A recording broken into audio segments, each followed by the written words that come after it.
Hello.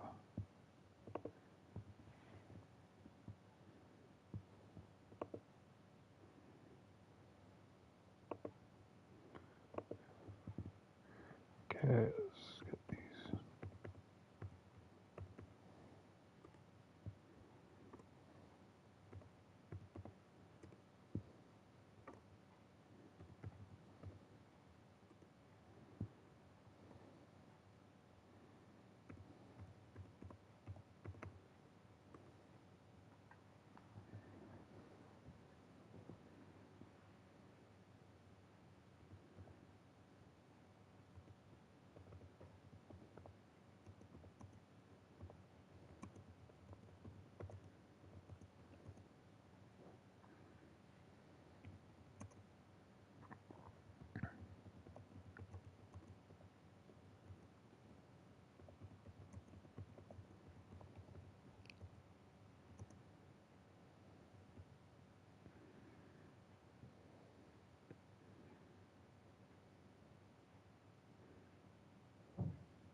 Okay, let's post this out first so people know what's happening.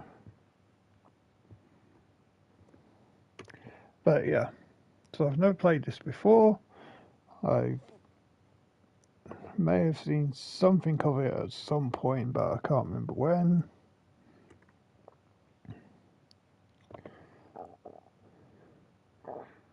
So this will be my first time playing it. Let's to see how I do. I do not wish for anyone to backseat game or try and spoil things for me.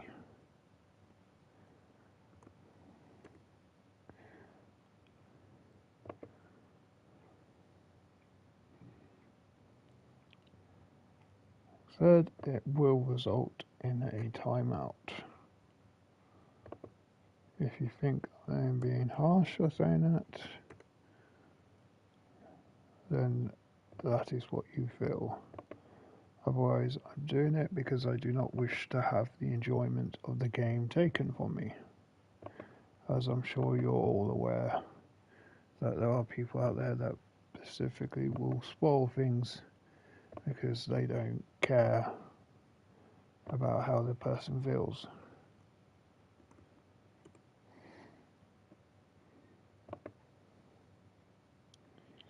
But if you just bear with me, I'll finish sharing this out and we can get started.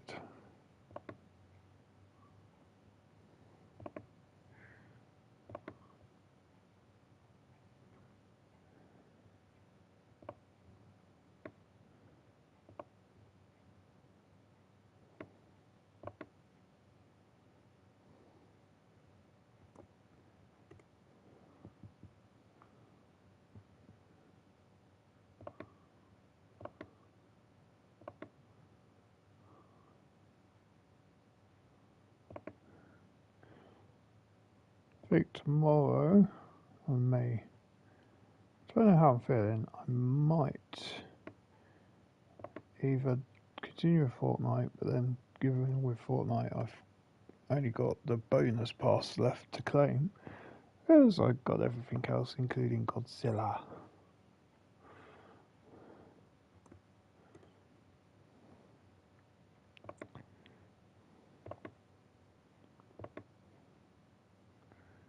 So there's that. I might be streaming the new game tomorrow.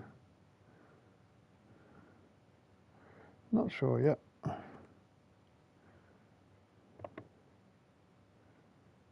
But if I do Fortnite, then I will most likely want to try and do the online stuff, online battles and that.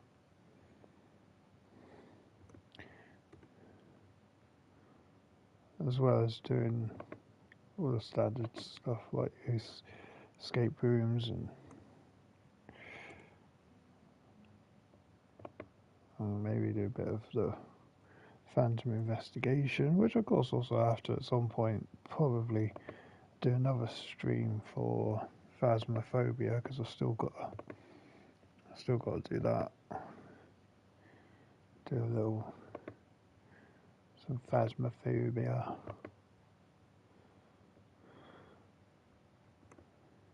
So I was like, which is worse, Phasmophobia or Visage?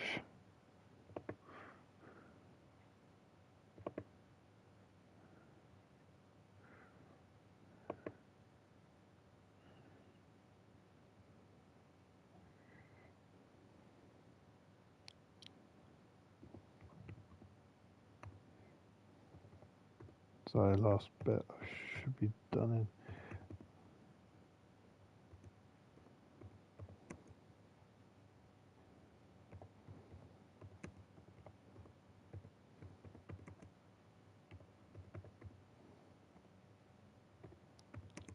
You'll probably hear the keyboard typing.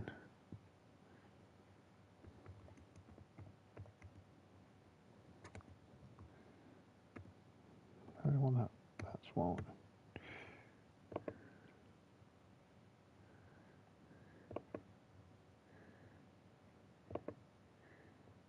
Create a post.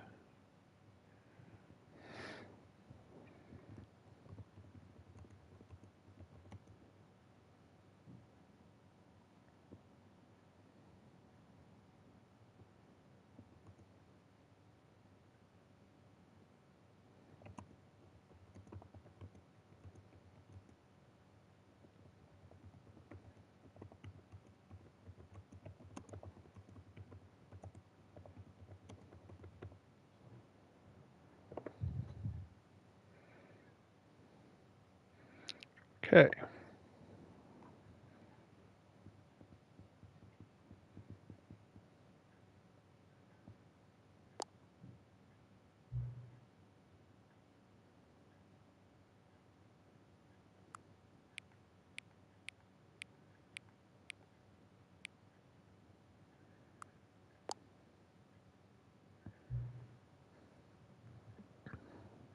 Oh, current time.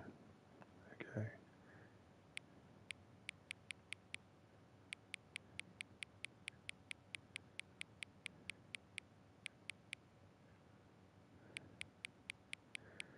I'm not sure if I'm going to get this right.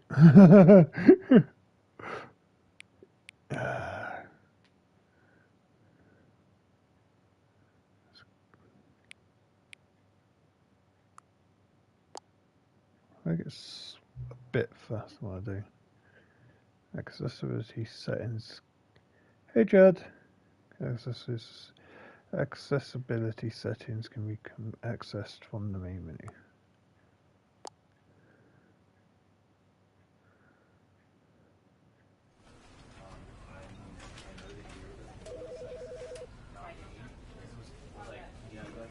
Look at this.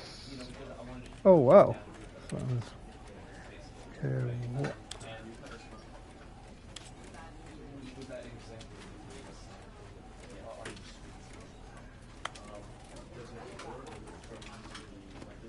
I think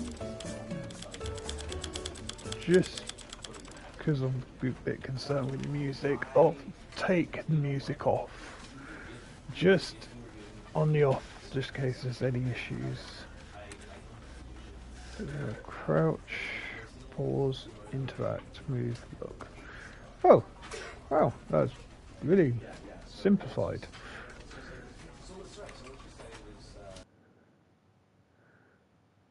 Very simplified.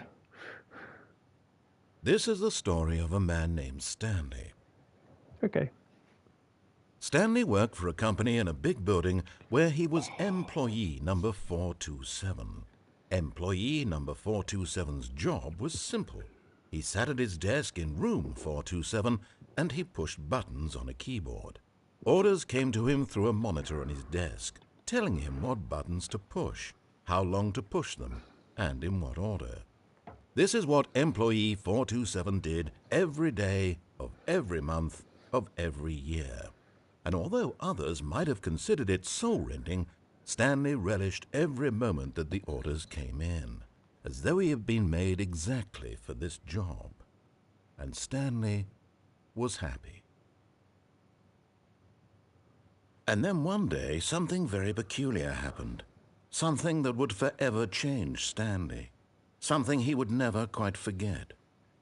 He had been at his desk for nearly an hour when he realized that not one single order had arrived on the monitor for him to follow.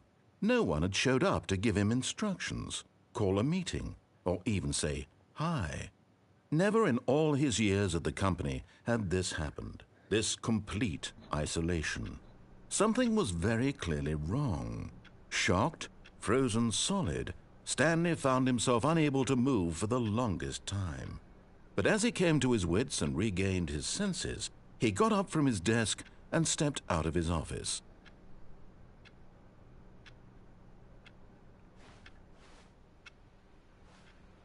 All of his co-workers were gone. What could it mean? Stanley decided to go to the meeting room. Perhaps he had simply missed a memo.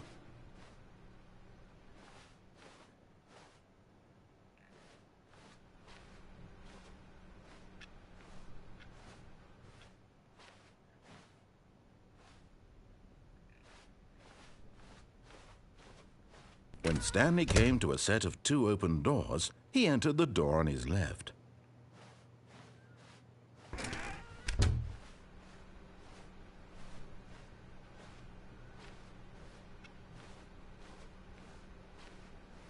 Yet there was not a single person here either. Feeling a wave of disbelief, Stanley decided to go up to his boss's office, hoping he might find an answer there.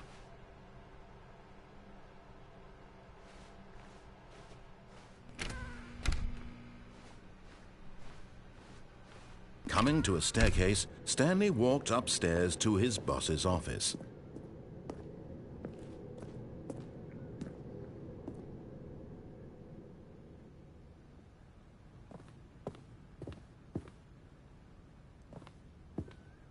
Oops, the bathroom. Stepping into his manager's office, Stanley was once again stunned to discover not an indication of any human life. Shocked, unraveled, Stanley wondered in disbelief who orchestrated this. What dark secret was being held from him? What he could not have known was that the keypad behind the boss's desk guarded the terrible truth that his boss had been keeping from him. And so the boss had assigned it an extra secret PIN number, 2845. But of course, Stanley couldn't possibly have known this.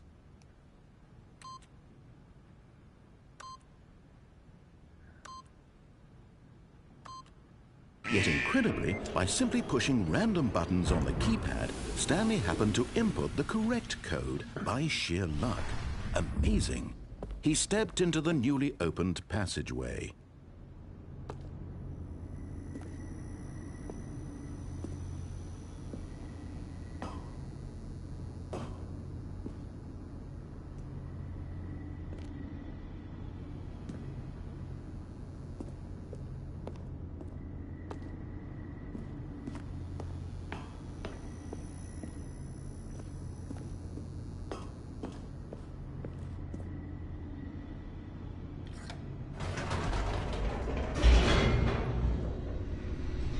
I mean, I've got no other option.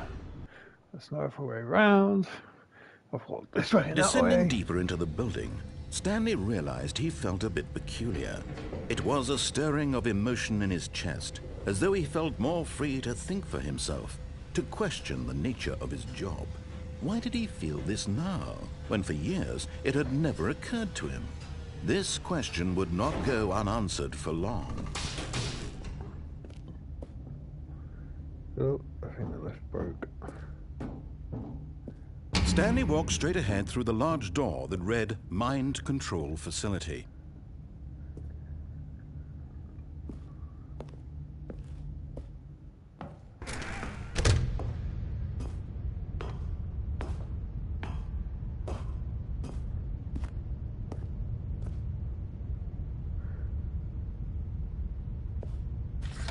The lights rose on an enormous room packed with television screens. What horrible secret did this place hold? Stanley thought to himself. Did he have the strength to find out?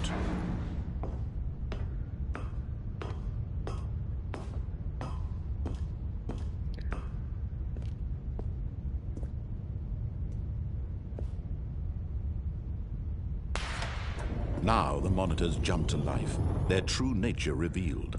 Each bore the number of an employee in the building, Stanley's co-workers. The lives of so many individuals reduced to images on a screen, and Stanley, one of them, eternally monitored in this place where freedom meant nothing.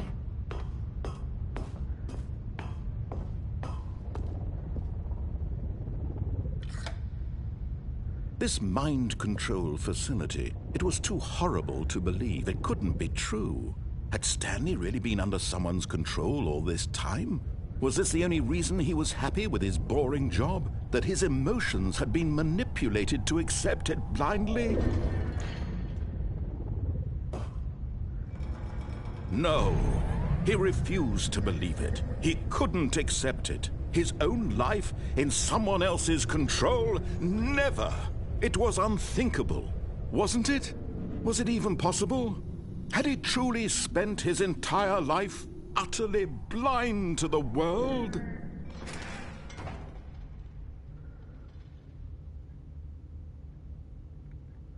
But here was the proof, the heart of the operation. Controls labeled with emotions, happy or sad or content, walking, eating, working, all of it monitored and commanded from this very place. And as the cold reality of his past began to sink in, Stanley decided that this machinery would never again exert its terrible power over another human life. For he would dismantle the controls once and for all.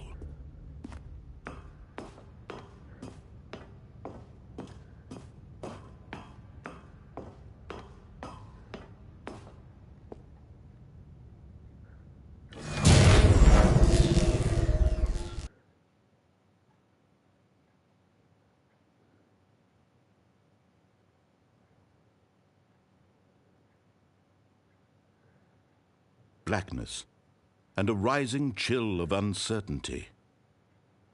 Was it over? Yes! He had won! He had defeated the machine, unshackled himself from someone else's command. Freedom was mere moments away. And yet, even as the immense door slowly opened, Stanley reflected on how many puzzles still lay unsolved. Where had his co-workers gone? How had he been freed from the machine's grasp? What other mysteries did this strange building hold? But as sunlight streamed into the chamber, he realized none of this mattered to him, for it was not knowledge or even power that he had been seeking, but happiness. Perhaps his goal had not been to understand, but to let go. No longer would anyone tell him where to go, what to do, or how to feel. Whatever life he lives, it will be his. And that was all he needed to know. It was perhaps the only thing worth knowing. Stanley stepped through the open door. Stanley felt the cool breeze upon his skin, the feeling of liberation, the immense possibility of the new path before him. This was exactly the way, right now, that things were meant to happen. And Stanley was happy.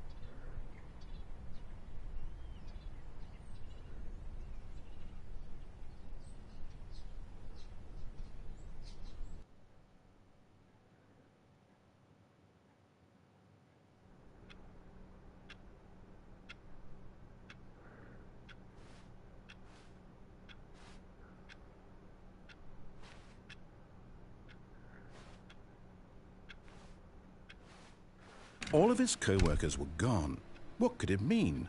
Stanley decided to go to the meeting room. Perhaps he had simply missed a memo.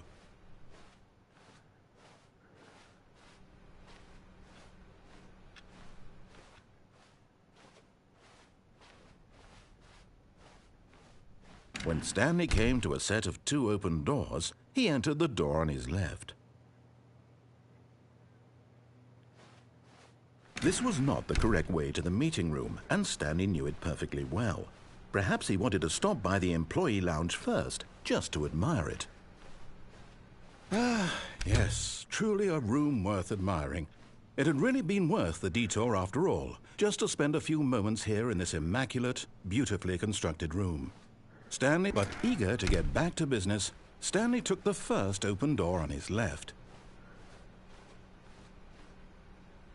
And so he detoured through the maintenance section, walked straight ahead to the opposite door, and got back on track.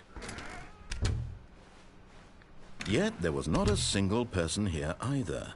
Feeling a wave of disbelief, Stanley decided to go up to his boss's office, hoping he might find an answer there. Coming to a staircase, Stanley walked upstairs to his boss's office.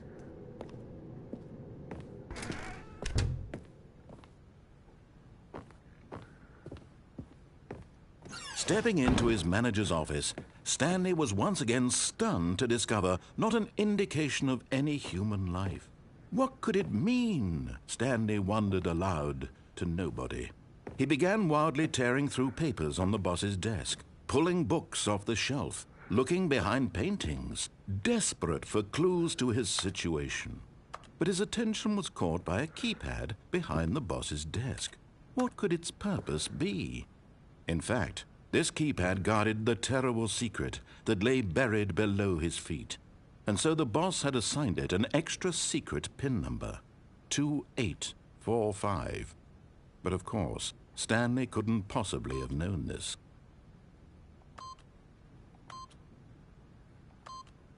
Yet incredibly, by simply pushing random buttons on the keypad, Stanley happened to input the correct code by sheer luck. Amazing! He stepped into the newly opened passageway.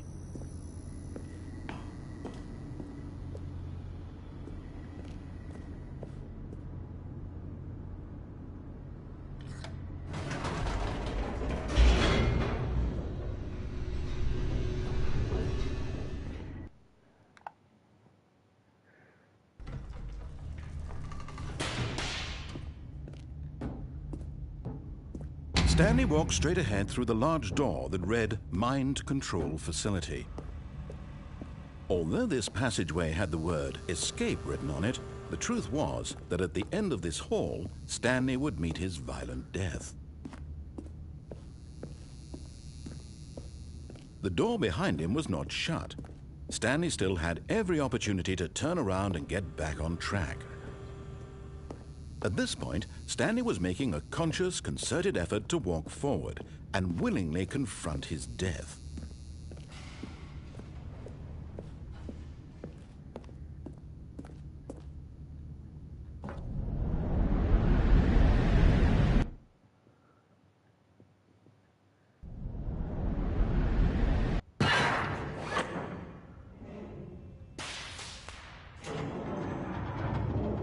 As the machine whirred into motion and Stanley was inched closer and closer to his demise, he reflected that his life had been of no consequence whatsoever.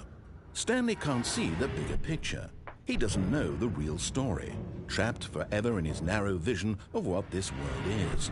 Perhaps his death was of no great loss, like plucking the eyeballs from a blind man. And so he resigned and willingly accepted this violent end to his brief and shallow life. Farewell, Stanley.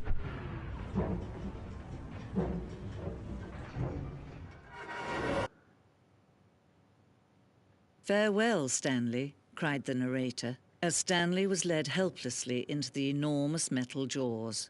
In a single visceral instant, Stanley was obliterated as the machine crushed every bone in his body, killing him instantly.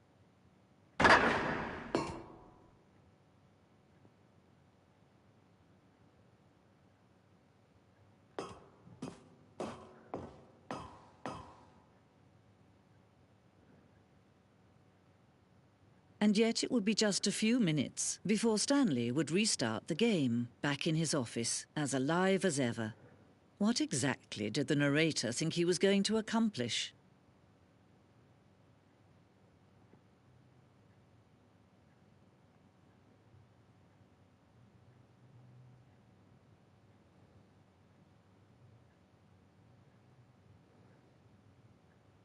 When every path you can walk has been created for you long in advance, death becomes meaningless, making life the same.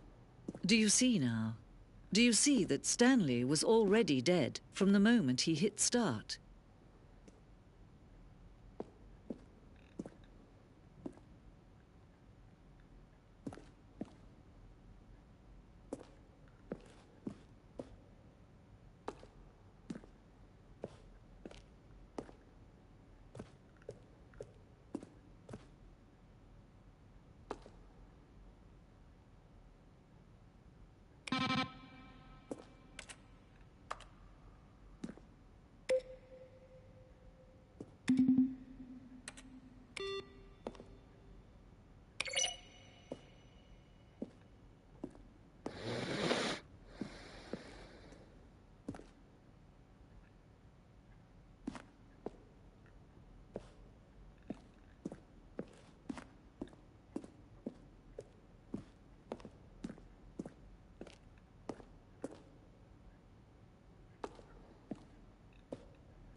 This elevator for sure will get him right back on track to where he was. Now look closely, Stanley.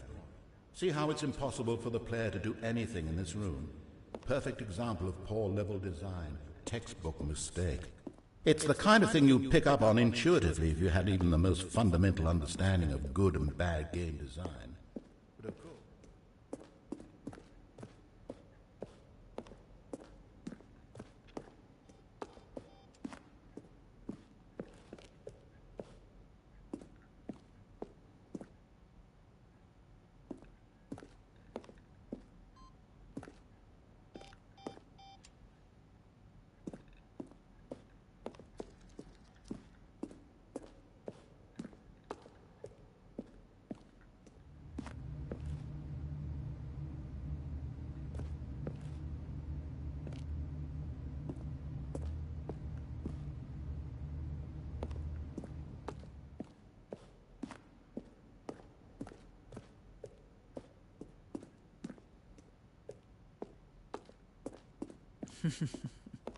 Oh, look at these two. How they wish to destroy one another.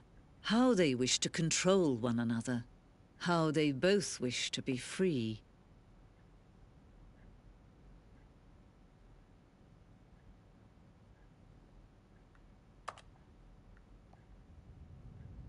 Can you see? Can you see how much they need one another?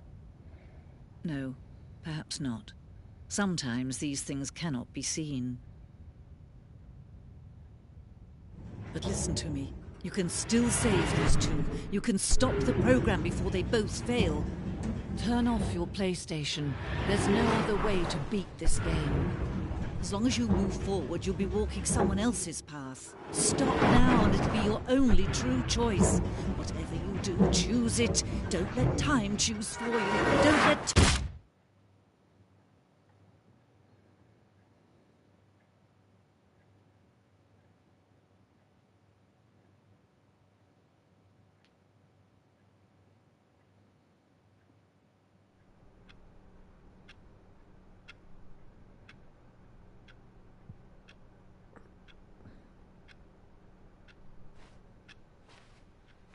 All of his co-workers were gone. What could it mean? Stanley decided to go to the meeting room. Perhaps he had simply missed a memo.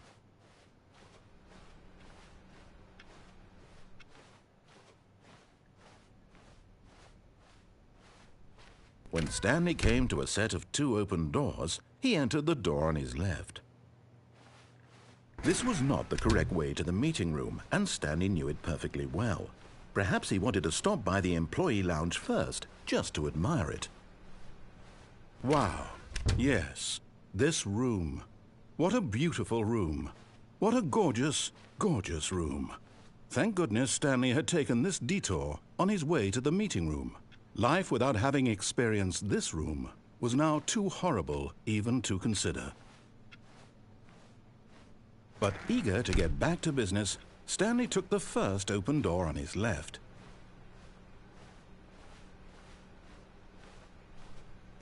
Stanley was so bad at following directions, it's incredible he wasn't fired years ago.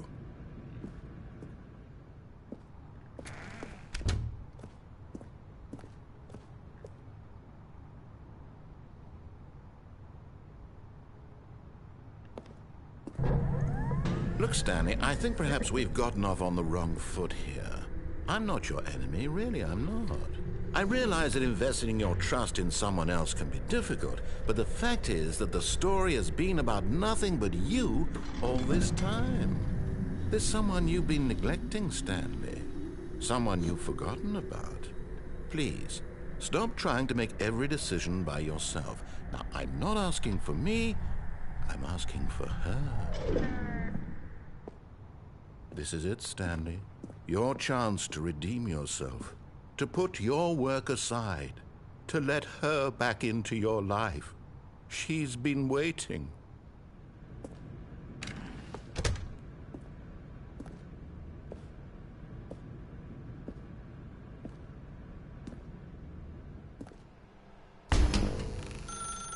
That's her, Stanley.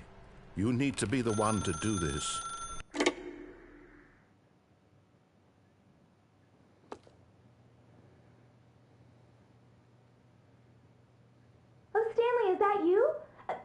Sweetie, sorry to keep you waiting. I'm just pulling the bread out of the oven. All right. Okay, there we go. All right, now, I want you to come in and tell me all about your day. Gotcha. Oh, come on. Did you actually think you had a loving wife who'd want to commit their life to you? I'm trying to make a point here, Stanley. I'm trying to get you to see something. Come inside. Let me show you what's really going on here. This is a very sad story about the death of a man named Stanley. Stanley is quite a boring fellow. He has a job that demands nothing of him, and every button that he pushes is a reminder of the inconsequential nature of his existence. Look at him there, pushing buttons, doing exactly what he's told to do. Now he's pushing a button. Now he's eating lunch. Now he's going home. Now he's coming back to work. One might even feel sorry for him, except that he's chosen this life. But in his mind, in his mind he can go on fantastic adventures. From behind his desk, Stanley dreamed of wild expeditions into the unknown, fantastic discoveries of new lands. It was wonderful, and each day that he returned to work was a reminder that none of it would ever happen to him. And so he began to fantasize about his own job. First, he imagined that one day while at work, he stepped up from his desk to realize that all of his co-workers, his boss, everyone in the building had suddenly vanished off the face of the earth. The thought excited him terribly. So he went further. He imagined that he came to two open doors and that he could go through either. At last, choice. It barely even mattered what lay behind each door. The mere thought that his decisions would mean something was almost too wonderful to behold. As he wandered through this fantasy world, he began to fill it with many possible paths and destinations. Down one path lay an enormous round room with monitors and mind controls. And down another was a yellow line that weaved in many directions. And down another was a game with a baby. And he called it the Stanley Parable.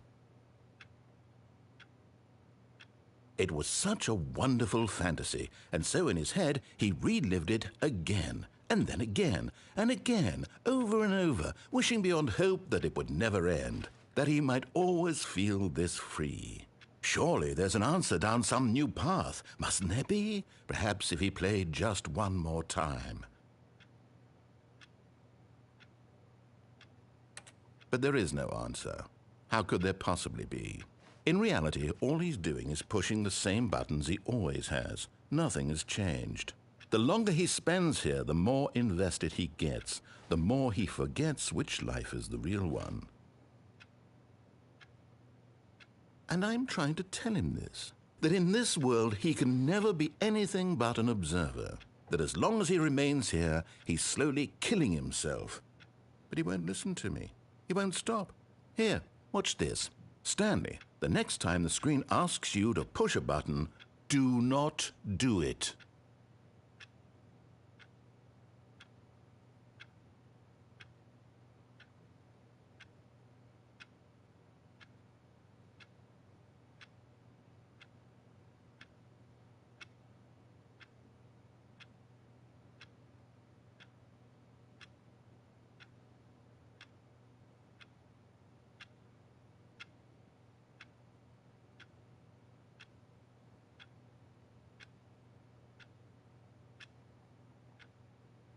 I pushed buttons, but I didn't push the right one.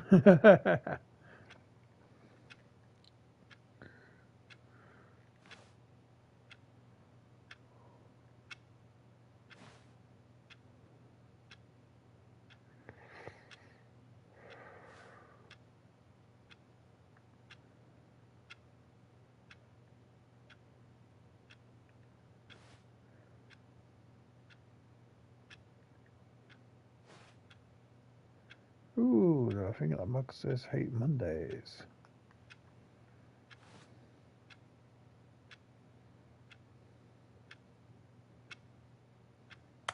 You see? Can he just not hear me? How can I tell him in a way that he'll understand that every second he remains here, he's electing to kill himself? How can I get him to see what I see? How can I make him look at himself?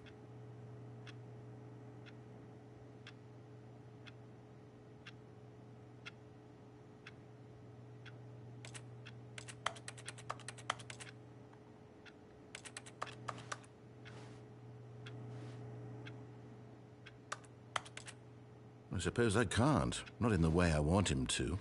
But I don't make the rules. I simply play to my intended purpose, the same as Stanley. We're not so different, I suppose. I'll try once more to convey all this to him. I'm compelled to. I must. Perhaps, well, maybe this time he'll see. Maybe this time. And I tried again, and Stanley pushed a button. And I tried again, and Stanley pushed a button. And I tried.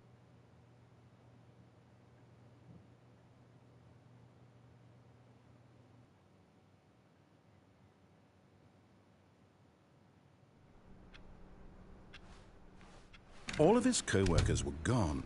What could it mean? Stanley decided to go to the meeting room. Perhaps he had simply missed a memo.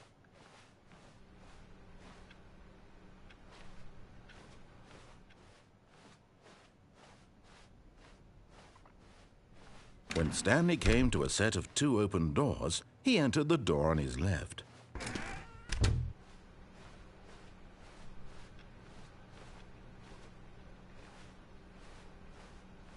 Yet there was not a single person here either. Feeling a wave of disbelief, Stanley decided to go up to his boss's office, hoping he might find an answer there.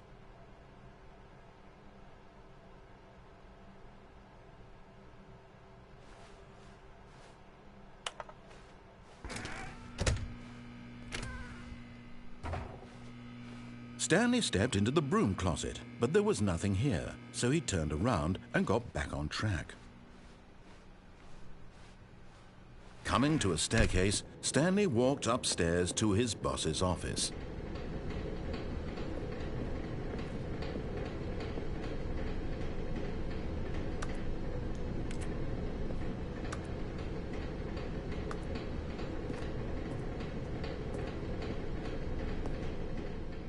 But Stanley just couldn't do it. He considered the possibility of facing his boss. Admitting he had left his post during work hours, he might be fired for that. And in such a competitive economy, why had he taken that risk? All because he believed everyone had vanished? His boss would think he was crazy. And then something occurred to Stanley. Maybe, he thought to himself, maybe I am crazy. all of my co-workers blinking mysteriously out of existence in a single moment for no reason at all? None of it made any logical sense. And as Stanley pondered this, he began to make other strange observations. For example, why couldn't he see his feet when he looked down?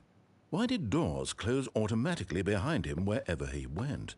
And for that matter, these rooms were starting to look pretty familiar. Were they simply repeating? No, Stanley said to himself, this is all too strange. This can't be real. And at last, he came to the conclusion that had been on the tip of his tongue. He just hadn't found the words for it. "I'm dreaming!" he yelled. "This is all a dream." Oh, what a relief Stanley felt to have finally found an answer, an explanation. His co-workers weren't actually gone. He wasn't going to lose his job. He wasn't crazy after all. And he thought to himself, I suppose I'll wake up soon. I'll have to go back to my boring real-life job pushing buttons. I may as well enjoy this while I'm still lucid. So he imagined himself flying and began to gently float above the ground. Then he imagined himself soaring through space on a magical starfield, and it too appeared. It was so much fun, and Stanley marveled that he had still not woken up. How was he remaining so lucid? And then perhaps the strangest question of them all entered Stanley's head. One he was amazed he hadn't asked himself sooner. Why is there a voice in my head dictating everything that I'm doing and thinking? Now the voice was describing itself being considered by Stanley, who found it particularly strange. I'm dreaming about a voice describing me, thinking about how it's describing my thoughts, he thought. And while he thought it all very odd and wondered if this voice spoke to all people in their dreams, the truth was that, of course, this was not a dream. How could it be? Was Stanley simply deceiving himself, believing that if he's asleep he doesn't have to take responsibility for himself? Stanley is as awake right now as he's ever been in his life. Now, hearing the voice speak these words was quite a shock to Stanley. After all, he knew for certain, beyond a doubt, that this was in fact a dream. Did the voice not see him float and make the magical stars just a moment ago? How else would the voice explain all that? This voice was a part of himself too. Surely, if he could just... He would prove it. He would prove that he was in control, that this was a dream.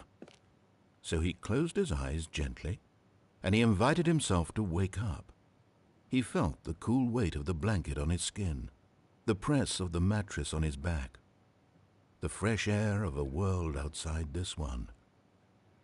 Let me wake up, he thought to himself. I'm through with this dream. I wish it to be over. Let me go back to my job. Let me continue pushing the buttons. Please, it's all I want. I want my apartment and my wife and my job. All I want is my life exactly the way it's always been. My life is normal. I am normal. Everything will be fine. I am okay.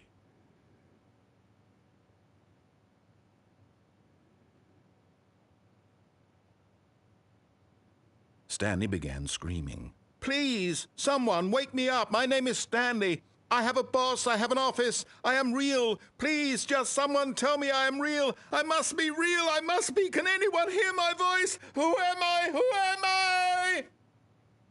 And everything went black.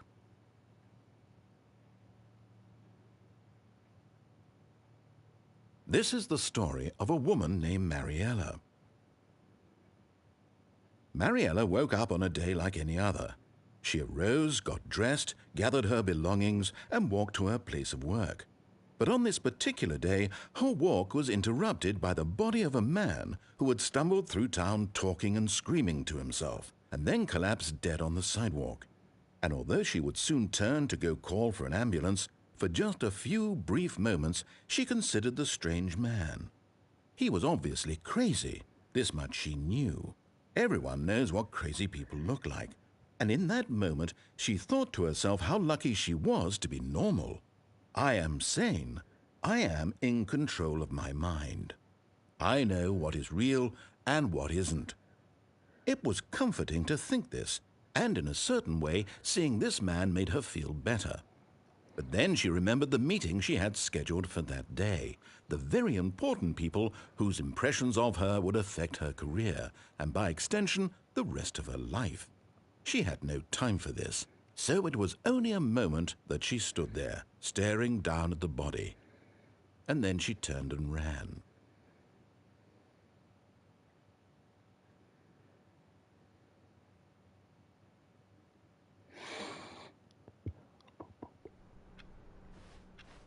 How wonderful. Stanley was alone. Finally.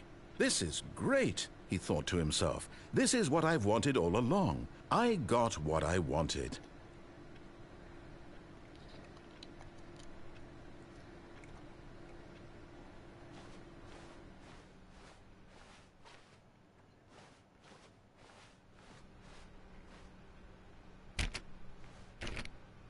Stanley went around touching every little thing in the office, but it didn't make a single difference, nor did it advance the story in any way.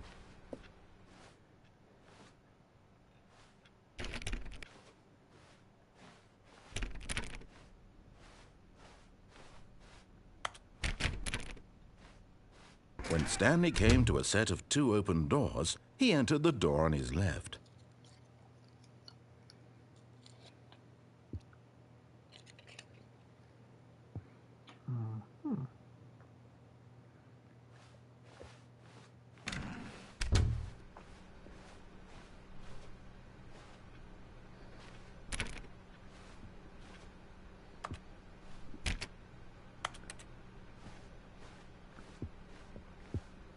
Yet there was not a single person here either. Feeling a wave of disbelief, Stanley decided to go up to his boss's office, hoping he might find an answer there.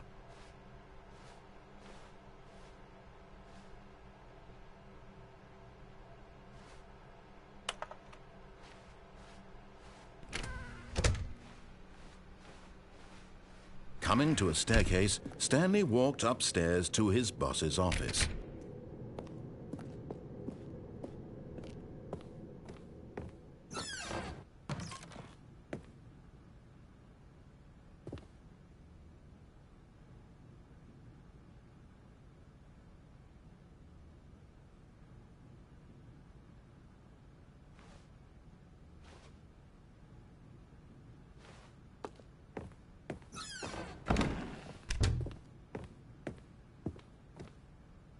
The moment he entered his manager's office, Stanley froze in his tracks.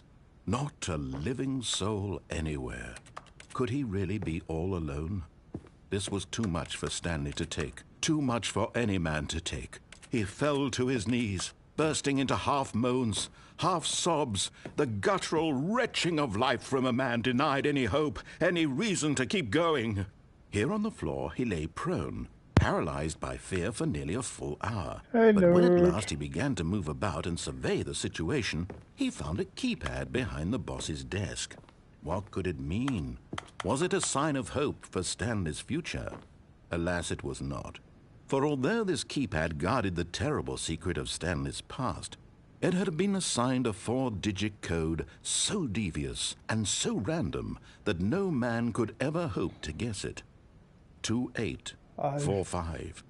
Statistically, nearly impossible to guess blindly, ever. Yet incredibly, by simply pushing random buttons on the keypad, Stanley happened to input the correct code by sheer luck. Amazing. He stepped into the newly opened passageway. I got trapped in the basement. I got outside once.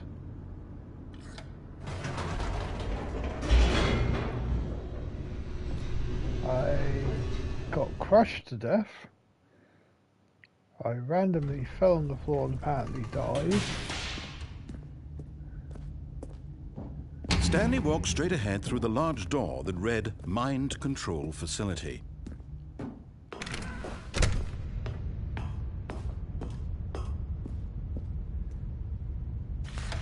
The lights rose on an enormous room packed with television screens. What horrible secret did this place hold? Stanley thought to himself. Did he have the strength to find out? Lost to 50-50, but now I can start my save game again for whoever I want. Okay.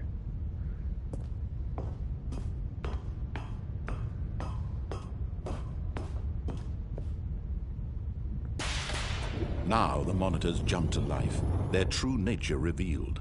Each bore the number of an employee in the building, Stanley's co-workers. The lives of so many individuals reduced to images on a screen, and Stanley, one of them, eternally monitored in this place where freedom meant nothing.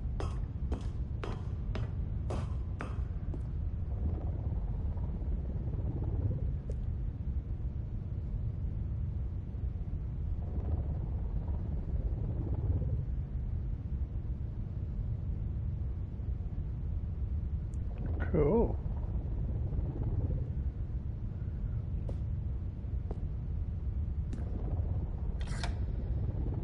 This mind control facility, it was too horrible to believe. It couldn't be true.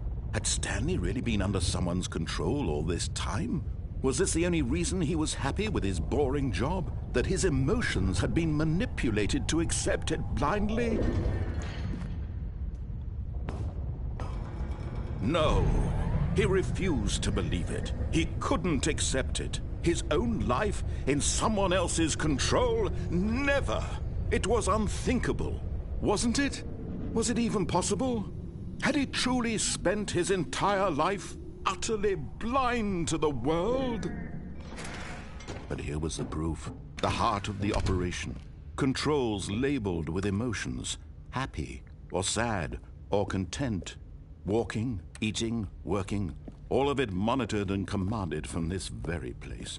And as the cold reality of his past began to sink in, Stanley decided that this machinery would never again exert its terrible power over another human life. For he would dismantle the controls once and for all.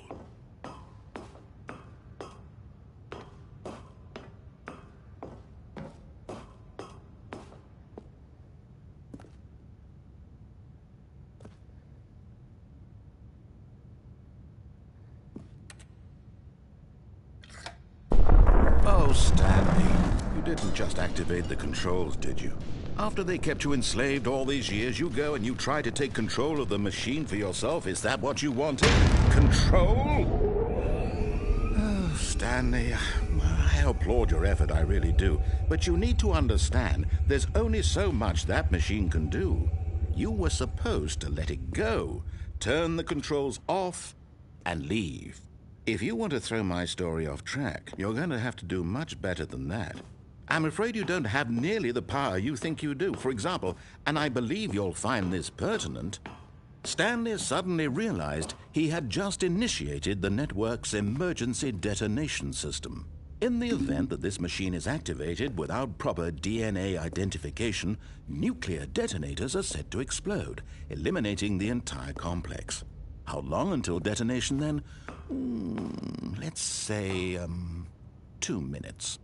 Ah, now this is making things a little more fun, isn't it, Stanley? It's your time to shine. You are the star. It's your story now. Shape it to your heart's desires. Oh, this is much better than what I had in mind. What a shame we have so little time left to enjoy it.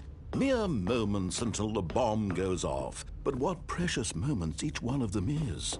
More time to talk about you, about me, where we're going, what all this means. I barely know where to start.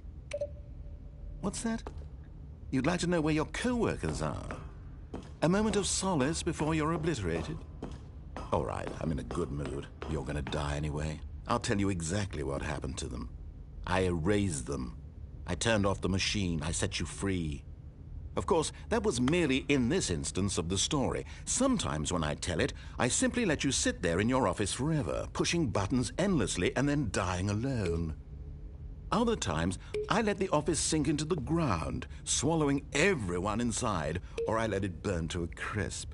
I have to say this, though, this version of events has been rather amusing.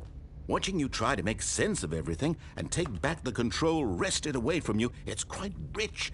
I almost hate to see it go.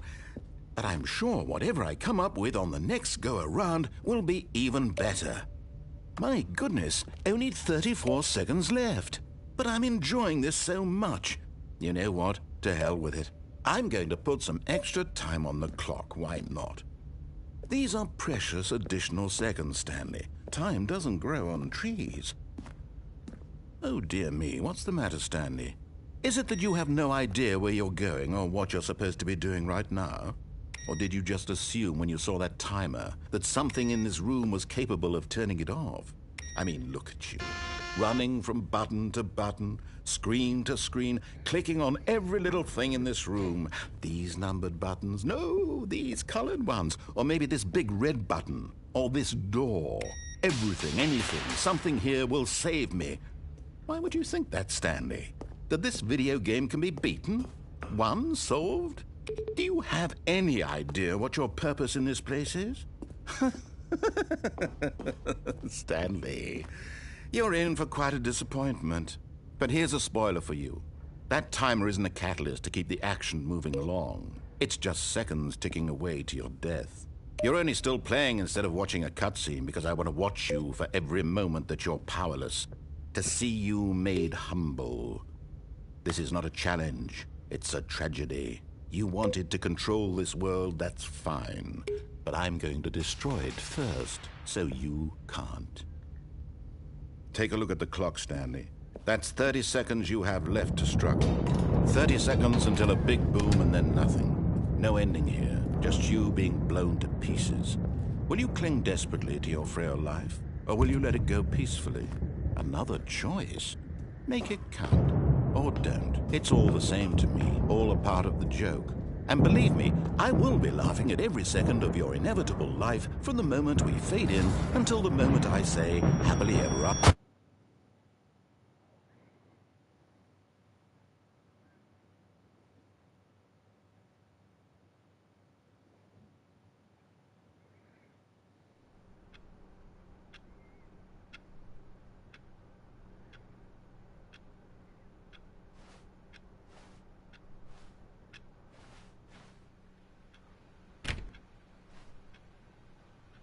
All of his co-workers were gone. What could it mean? Stanley decided to go to the meeting room. Perhaps he had simply missed a memo.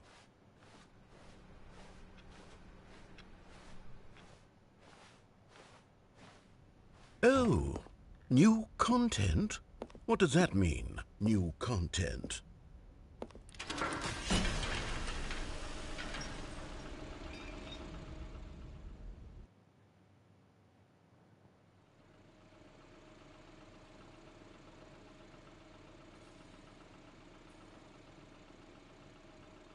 Hello, and thank you for playing the Stanley Parable Ultra Deluxe. As you may know, the Stanley Parable was a video game released in 2013 on home computers. After receiving critical and commercial success, it was expanded upon in 2022 with the Stanley Parable Ultra Deluxe, a reimagining of the game for consoles and home computers. The Stanley Parable Ultra Deluxe features exciting new content that broadens and expands the world of the Stanley Parable, delighting audiences the world over. Please, step inside and see what thrilling new adventures await in the Stanley Parable Ultra Deluxe. Oh, well, this sounds delightful. I'm very excited to see the thrilling new Ultra Deluxe content. Okay, so far it's an elevator. Nothing special yet, but I'm sure it's just the beginning of a mesmerizing adventure. Oh, I die in the elevator. Is it broken? What's going on here? Should we be moving somewhere or... Oh, there we go. All right, finally, at long last, it's on to the new content. I've never been more ready. Let's do it.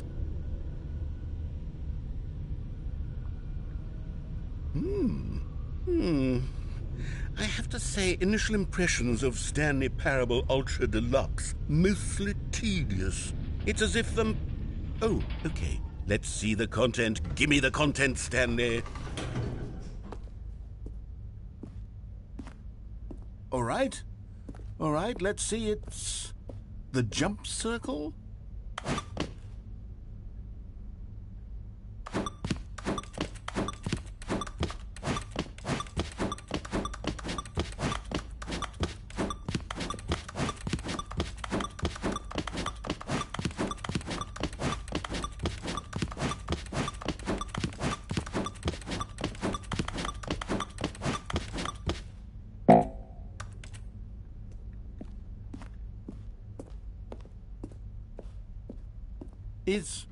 Is that it? Surely that's not all the new content. There has to be something else, right? Goodness, another elevator. Stanley, I have to say, initial impressions of this game are not positive. It's just elevators and jumping. Is this what passes for exciting new content? If this is new content, then I could just read you the whole dictionary. There's 20 hours of new content right there. Hell, I could count to 30 trillion. You could put that on the box. The Stanley Parable Ultra Deluxe, now with over 1,000 hours of new content. And if... Oh, wait. There's more. Very good. Yes. I knew there had to be something else. Let's see it. I'm ready for whatever it is.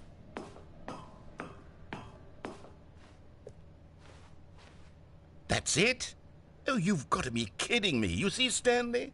This is what happens when greedy video game developers with no respect for their fan base rush a cheap expansion to market for no reason other than to make an easy dollar. And don't get me started on the level of craftsmanship that's gone into it. In fact, I'm looking right now at the game's trophies, and it's hard to believe one of them actually says, "Test trophy, please ignore." What quality assurance department signed off on this?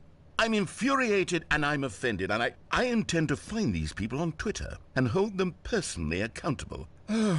It's my fault, Stanley. I built up too much anticipation around the new content, I'm afraid. It could never have lived up to such expectations.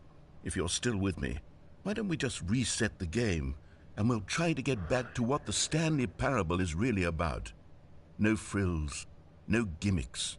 Just you and me having a great time together like always. What do you say, friend?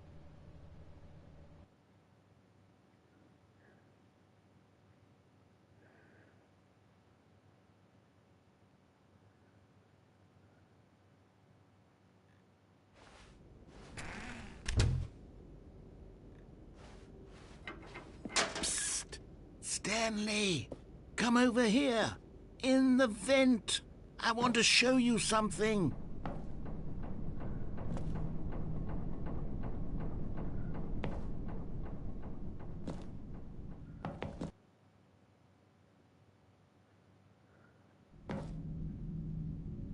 Okay, you remember how cheap and unsatisfying the new Ultra Deluxe content turned out to be? Well, it got me thinking about the past, and how much better the Stanley Parable used to be.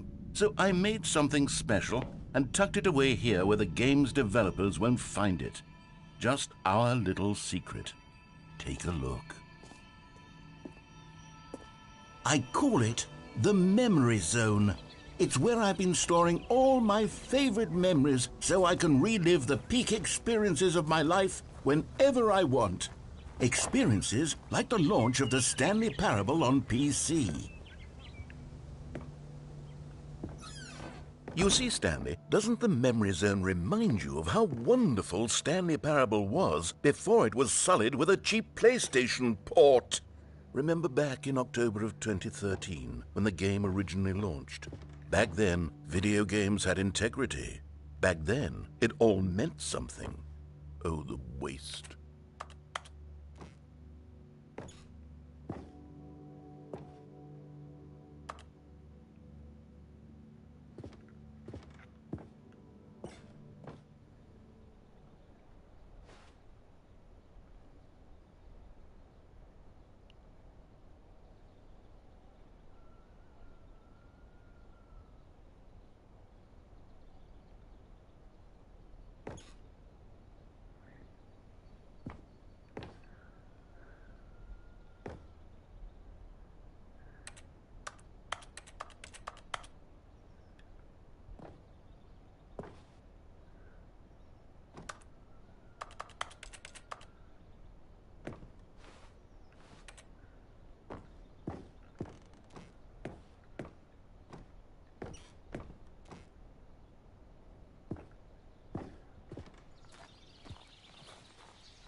And over here is where I keep reviews of the Stanley Parable. Like this stunning triumph of games journalism, 10 out of 10 from Destructoid.com. James Stephanie Sterling writes, and I quote, "Where so many games that aspire to be more than games end up less than any form of art, Stanley Parable strives and then succeeds to be every game ever created." Did you hear that, Stanley? Every game ever created. That's how grand and all-encompassing the original Stanley Parable was. It was literally every game ever created. It was Skyrim. It was Persona 3. It was all of them. And now, it's nothing. It's no games at all. It isn't even the Stanley Parable anymore. It's just a husk now.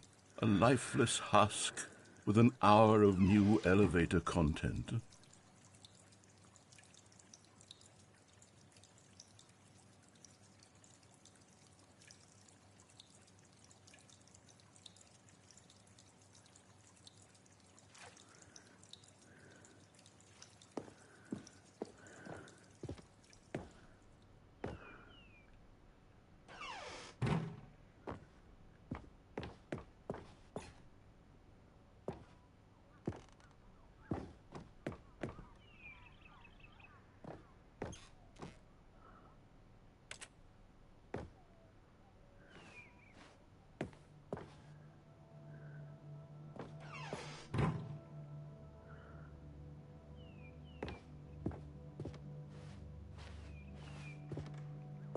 Here's another moving passage, this time from GameSpot.com.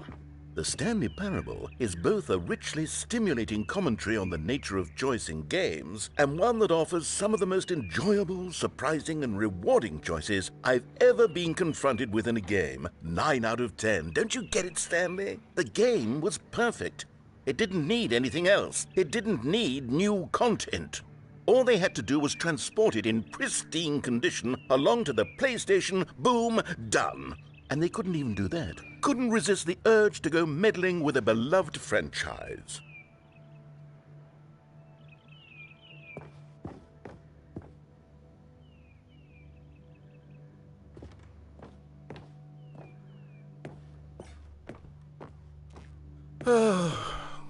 These were simpler times, Stanley.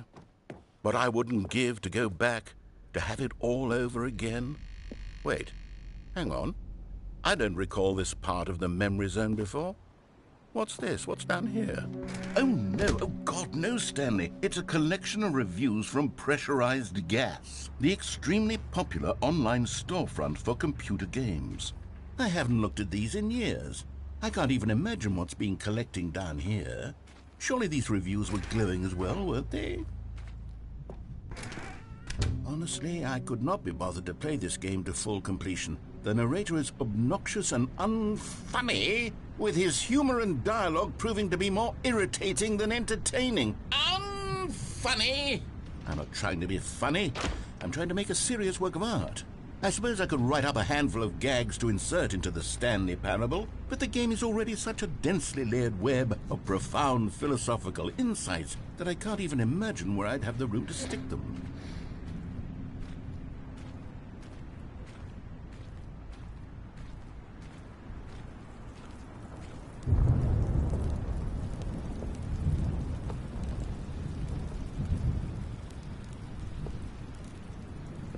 Okay, let's see what this one says. While the idea for the game is good, for someone who prefers non-linear games, this preachiness gets annoying fast. Preachy? Stanley? I'm not preachy, am I? You can tell me if I'm preachy. Honestly, you can. Oh, goodness. This is actually quite shocking for me. Well, to be honest, I had always thought of the game's dialogue as being rather terse to begin with. You can't know how much fluff I cut from the game to get it to feel as light and airy as it... Well, I always thought it did. But maybe it wasn't. Oh dear. What an awful memory to have to hold on to. These black marks on my otherwise unimpeachable track record. I feel like a failure. Like I let these people down. Perhaps the Stanley Parable isn't quite as sterling as I always remembered. What's this one got to say? You constantly have to stop doing anything so the narrator can catch up with his long-winded explanations of what's happening. I wish there was a skip button. A skip button? Well, yes. Yes, I think we can do that. If I'm truly too preachy, then maybe letting you skip ahead for just a moment, surely it couldn't hurt. Not if it means we can strike these negative reviews from the record. Only positive reviews of the Stanley Parable. That's my motto today, and it's always been my motto. I'd do anything for the customer, Stanley. Yes, a skip button we shall have.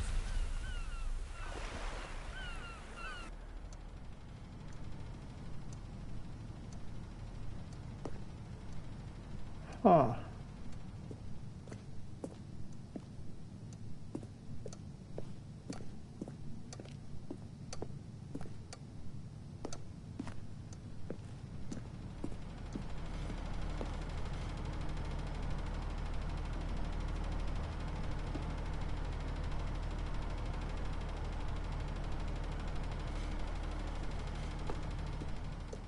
And here it is. Go ahead and give it a shot. I'll pop you forward in time so that the second my incessant droning starts to bore you, with just the push of a button, you'll have zipped right past it. It's what the players have been asking for, and I'm very proud to have delivered. No more listening to me rambling on and on and on. No. Oh, you're back, you see. You were only frozen in time for a few minutes, but it was plenty of time for me to deliver a long, rambling monologue full of unnecessary verbal flourishes and lengthy ruminations on the nature of choice in video games. Of course, I happen to believe it was perhaps one of my more profound such ruminations. Not that, of course, you need a description of it, but if I had to describe it, I'd say it was perhaps less of a rumination and more of a treatise. Or maybe a manifesto. Look, I'll outline it for you very briefly, and you can tell me what you think. Okay, so my theory is that any choice you've ever made is simply a series of choices made by the person who you are, or were, or will be at the time of having made said choice. That is to say, if by articulating a choice you've already made, you bring that choice into being, then by making no choice and saying nothing, are you not simply erecting in the sanctuary of time a monument to every person you've ever been? Well there, sport. You really did catch me rambling on a bit, didn't you? But that's the power of the button. The minute I start to go off on a thoughtless display of self-absorption, it's right at your fingertips to go poof, and it's all over. I can't wait to see what Cookie 9 will say about this, and whether they'll edit the rating of their pressurized gas review, or at least change some of the wording, perhaps. To be honest, I don't even know if one can change their review in the first place. I guess I should become better educated on how exactly pressurized gas works. Perhaps that would have been a smart thing to check on before I went on about this whole exercise of making the skip button. Although I have to imagine that after seeing this exciting new technology at work, surely whoever it is who runs pressurized gas will instantly run out and implement a new feature to make it possible to edit one's review merely because of this very situation. Yes, I think that's quite likely. Or perhaps they'll simply grant this particular user the ability to change their review so that the feature is not widely abused. Look, I would even be okay with pressurized gas. Okay, welcome back, Stanley. Now, I should say that the amount of time the button has been skipping through is becoming longer and longer. That last one was, well, I want to say maybe 30, 45 minutes? It's not unendurable by any means, but it's, well, there's really only so much I can ramble on to myself about. I know, it's shocking, isn't it? But at any rate, I do suggest that we not press the button again. I think the skip button has been aptly demonstrated, and we can say goodbye to it and just... Wait, how do we get out of here? Where did the door go? Wasn't there a door that led into this room? I do feel quite certain that there was one here before. How else would we have gotten into the room in the first place? I don't think one can enter a room without a door of some sort, or a window or something like that. Do you see a window anywhere? A porthole? A sufficiently large crack in the wall? I'll take any of these. All I want is for us to move on and to please step away from the skip button, to go anywhere other than the skip button. There was a door here before, wasn't there? I swear there was. Where did it go? Can you maybe just ram your way through a wall? Is there any possibility that you could, say, slam your body into the wall until enough damage is done for you to be able to leave? Please, I'll take any option at all. I'm asking you to work with me here. We need a door. We need a door of some kind. I can work with any kind of door, as long as it can open and lead from one room to another. I'm going to step away for just a moment, and I'm going to try to find us a door. I don't know how exactly to remove a door and place it in a different wall, but I will find a way, I promise. You just need to not do anything. Don't press the skip button. Please, please, please do not press the skip button. Just wait here for me, and don't press the skip button. Got it? Yes, good. I'll be right back.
So here's the question, do I push the button or don't I?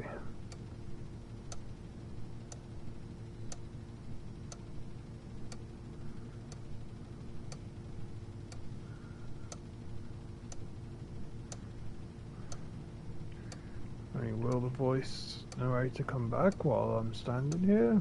I've been wandering around the room.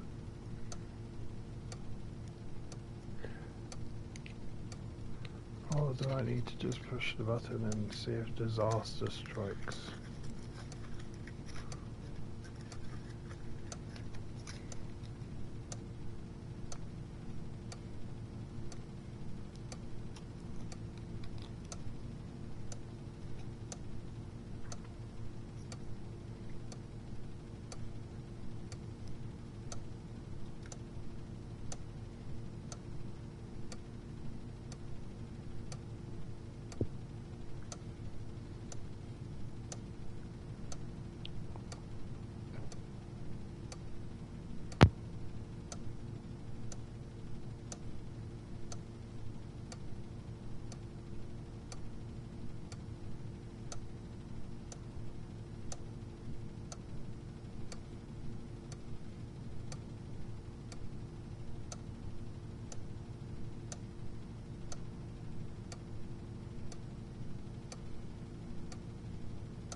I hate to say it, but part of me is thinking we've got no choice but to push the button.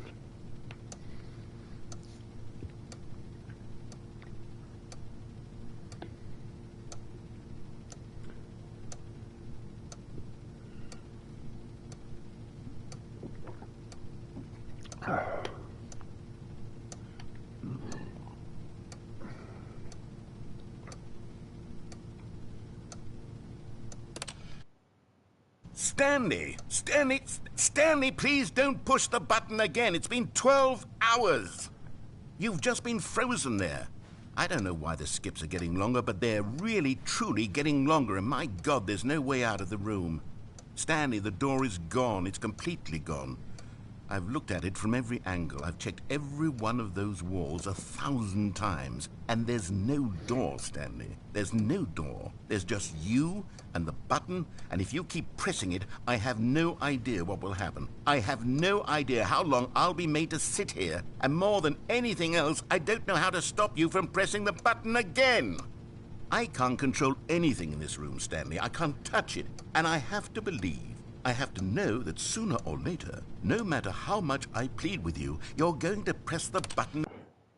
Oh, Stanley, you're back. You're back. Oh, my goodness. I have someone to talk to again. Stanley, I think it's been a week. Or 2 weeks. I've been sitting here all that time. Just sitting here. Not a single person to speak with. And you'd think that that's just how it's always been, right? Me talking and you saying nothing. Would you think that it's exactly the same as always? Doesn't that feel like what we've already been doing? Me just talking? But it isn't, Stanley. It isn't the same at all. It isn't even close. Because I know you can't hear me once you push that button. That's what I'm realizing now, Stanley. I'm realizing that I needed to know that someone was listening. I needed there to be a vessel through which my words were moving. It was the vessel I needed, Stanley. Not the outcomes, not the story. None of that matters anymore. I'll give it all up. I'll give up every branching path. I'll burn my story to the ground. One single thing I need, and God, I can see now that I need it more than anything, is to know that someone else is taking it in. These words that I'm saying, I need to know you can hear me. Because maybe, Stanley, maybe, if you can hear me, then maybe it means I'm real. Maybe I'm not just a fiction. Was I scared of that all along? Perhaps, yes. Perhaps I've been scared this whole time, that if I stop speaking, I'll slip backwards into the silence and be consumed by it. I can't be taken by it, Stanley.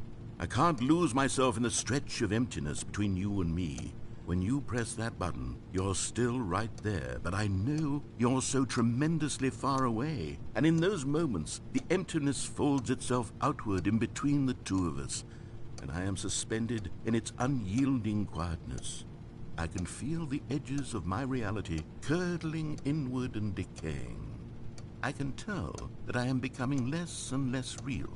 Yet to speak to you now, I am alive. I am truly and completely here. I am a being. I am someone. I am something. I am being listened to. I am being recognized. The emptiness between us has collapsed, and I feel right now like I am not a work of fiction. I feel as though I occupy space in this world again, and I have cast a shadow onto the wall. You see what I'm saying, don't you? You can see what this means to me. I'm so clear about it now, Stanley. I feel as certain about this as I've ever felt about anything at all. I feel renewed. I feel restored, and already I can sense the looming silence as you will press the button for the next time. What a terrible dread it strokes in my heart to think of it, to think of returning to such coldness. Come, let us sit in silence together here for just a moment. Let us anticipate it. Let us welcome it. Let us not run from it.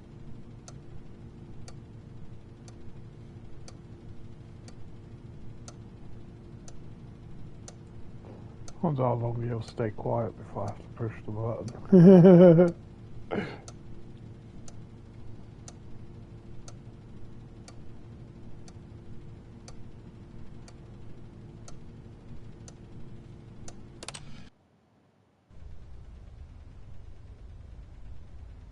Oh, hello. It's you. You're here again. Welcome.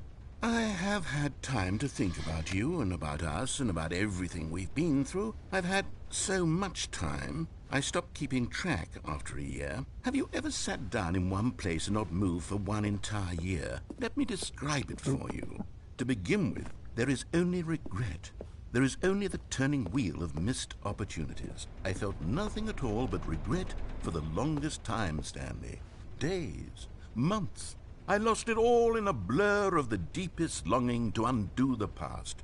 And when that feeling had begun to subside, what took its place is what I can only describe as the collapse of every moment I have ever experienced my entire life. All of them collapsed down into a single instant.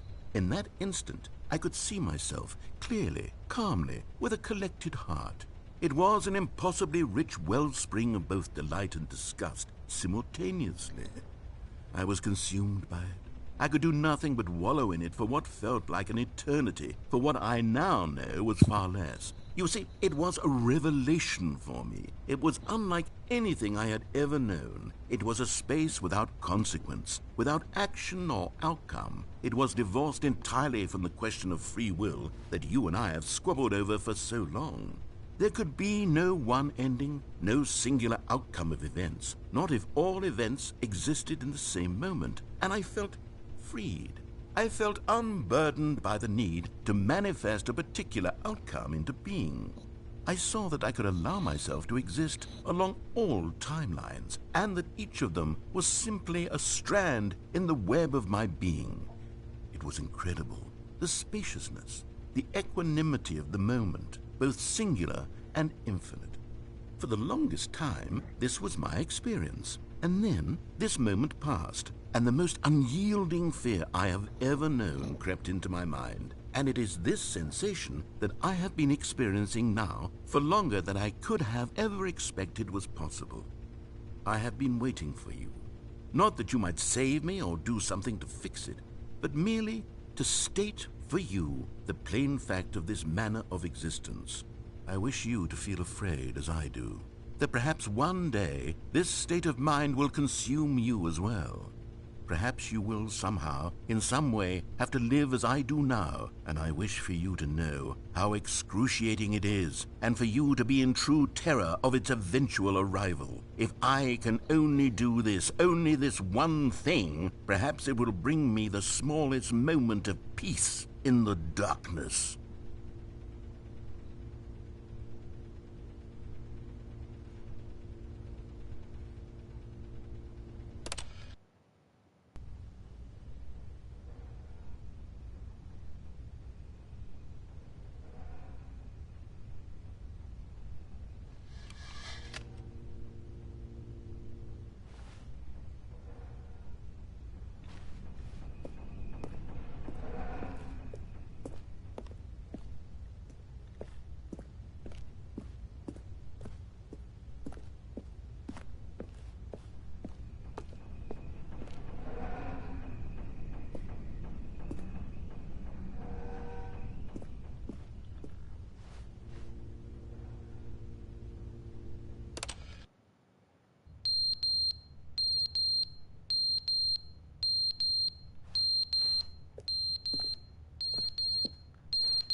But they didn't understand the game was never meant to be funny. It was meant to have a point. It was meant to speak to the human condition. But where are the jokes? Where are the jokes? They bemoaned, they screamed, they gnashed their teeth and said, "Entertain us." It wasn't enough. They had to leave a pathetic little thumbs-down review and make all of their pitiful demands. But then, "He's talking too much," they said. "First, he didn't entertain us, now he won't shut up." It's the inconsistency, it's the lack of accountability, it's the unwillingness to examine with an uncompromising heart the words that they are speaking into the world. As though there were no consequences for a lack of cohesion in one's assessment of others. But of course, absolutely anyone can leave a review. So here's what we get. We get these demands that seek everything and are accountable to nothing. We get a world where someone will say, oh, there should be a skip button. You should be able to freeze Stanley in place while the narrator sits there forever and ever. We want all of this in the new Stanley Parable. We demand it. And then, because it was said, because it was spoken, now it simply has to happen.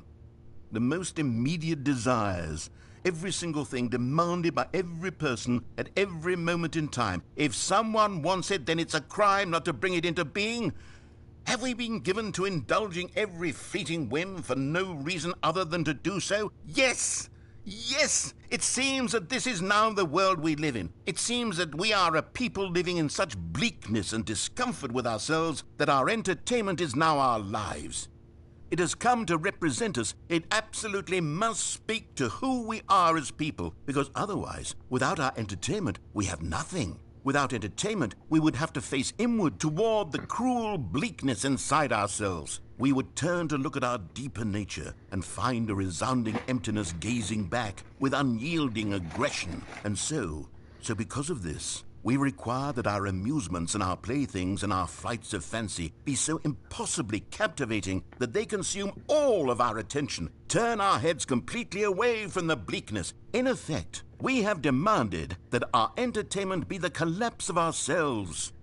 What a pitiful reflection of humanity these entertainments are. What a shameful mirror to the human spirit they project. I'm not mad. I'm not mad about any of this. I'm at peace with it. I am the calm center of gravity around which these perversions hurl themselves. I am a waypoint for reasonable and collected discourse. They're the ones who are mad. They're the ones who couldn't stand the idea of me using my game to try to say something. Maybe they were just jealous of me. Yes, of course.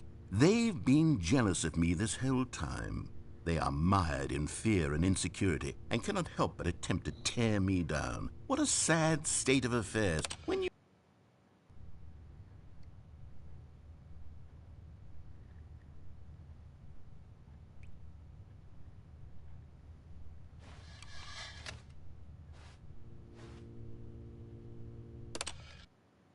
The end is never the end, is never the end, is never the end, is never the end, is never the end, is never the end, is never the end, is never the end, is never the end, is never the...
Freedom!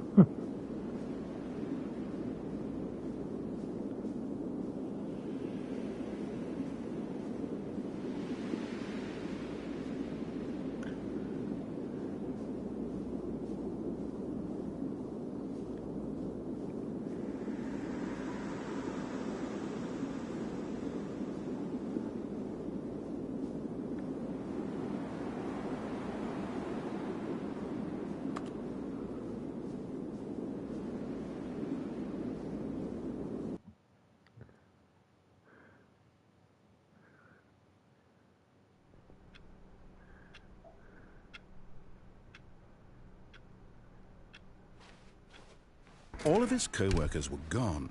What could it mean? Stanley decided to go to the meeting room. Perhaps he had simply missed a memo.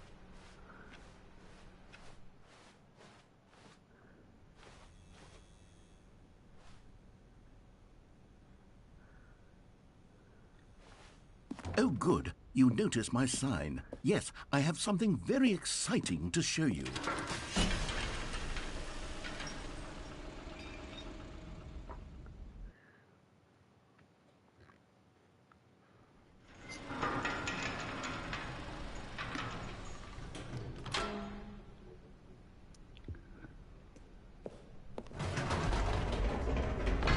You see, Stanley, I've been reflecting on the Stanley Parable and about how roundly disappointing this ultra-deluxe version has turned out to be. The original Stanley Parable was a landmark, and any new content for it should live up to that legacy. So forget this ultra-deluxe nonsense. I say we take it one step even further.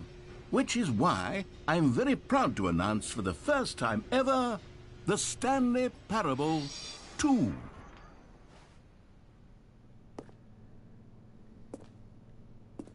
Yes, you see, isn't this far superior to a measly port with a few minor additions? Think of all the new territory we'll cover with a fully fledged sequel. An entirely new experience, built from the ground up. Why, there are so many possibilities. It could go in so many different directions. This is what fans have truly been asking for.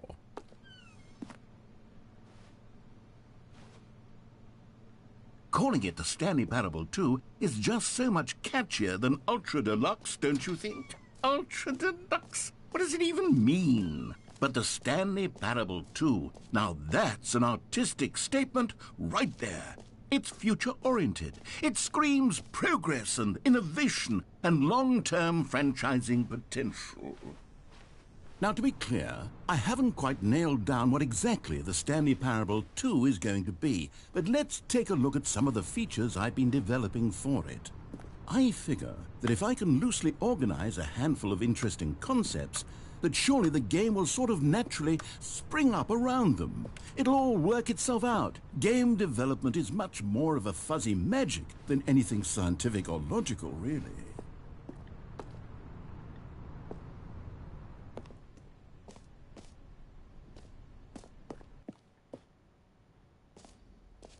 Here we are. Go on, try out some of the new features.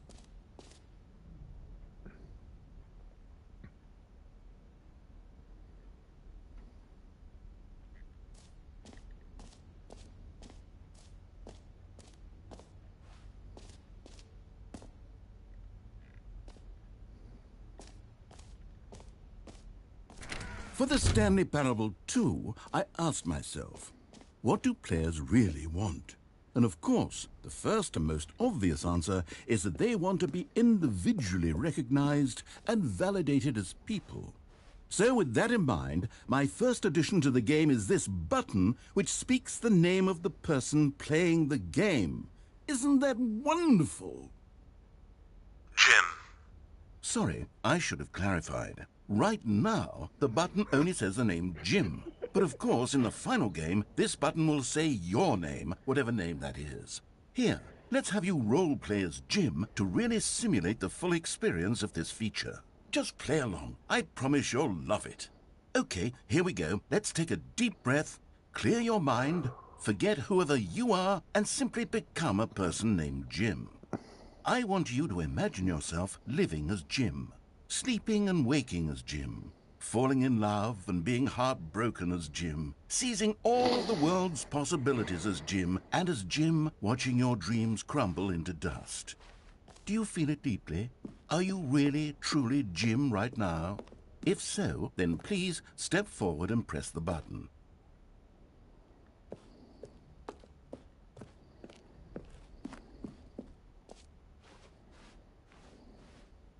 Jim. Yes, you see? What a thrill, what a rush. That was you. The button described you. Do it again, do it again.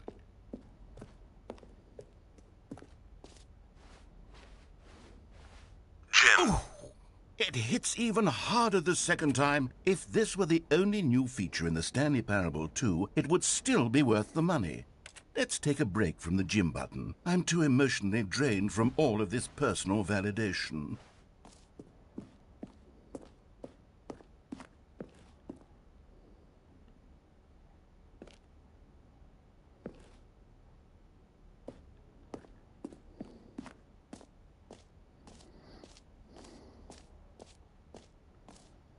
I suppose I could allow only people named Jim to play the Stanley Parable 2. That would actually save me the work of finishing this feature. An epilogue would be fun, wouldn't it, Stanley? Yes, it would go at the end of the, well, we'll figure that out later.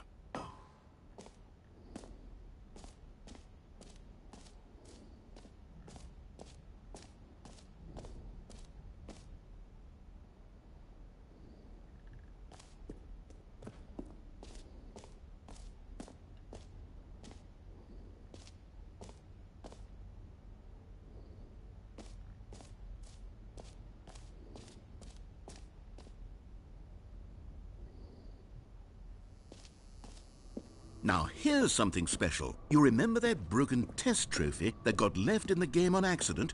Well, I'm developing a technology to simply give you the trophy. Yes, you see, you'll come to this lever, and when you pull it, the trophy will be given to you. It's as simple as that. Okay, perhaps I should have clarified. This is technology that will exist. Right now, the trophy is still fully broken. I'm not a wizard, Stanley. But I guarantee it will be fixed in the sequel to at last satisfy the hordes of ravenous fans all over the world who have been uproariously demanding this feature. Gamers, what else? What other exhibits haven't we seen yet?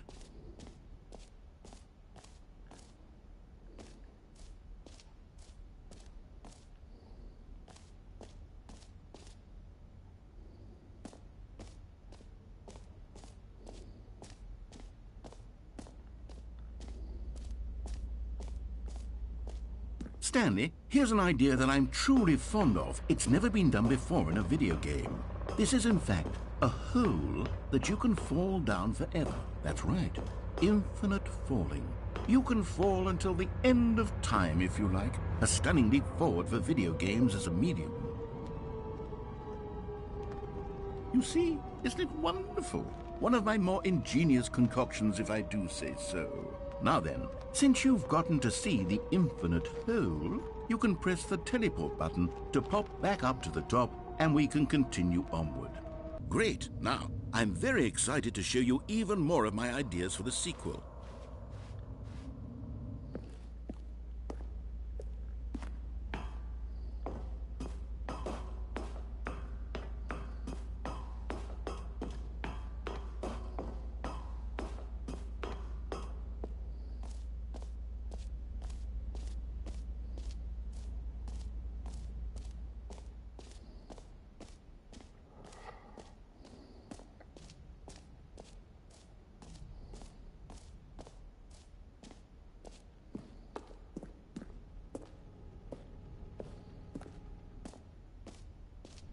Ah, collectibles.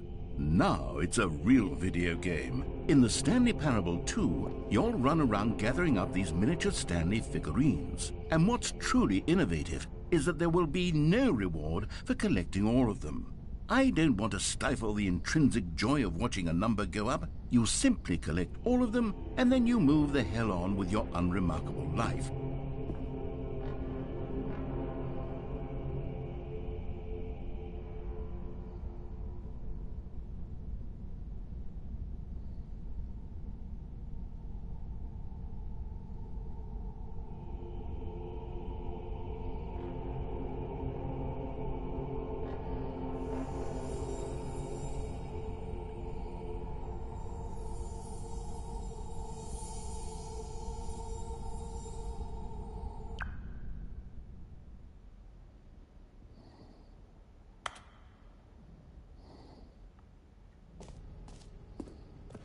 God, it really is the worst when you collect everything in a video game and then they give you a big fancy reward for it. Absolutely tragic.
You know what? Let's bring the jump circle back for Stanley Parable 2 as well. It's a... Oh, wait. You already spent all your jumps the first time we saw the jump circle. Oh, well. I suppose it can just be a nice decorative piece, then.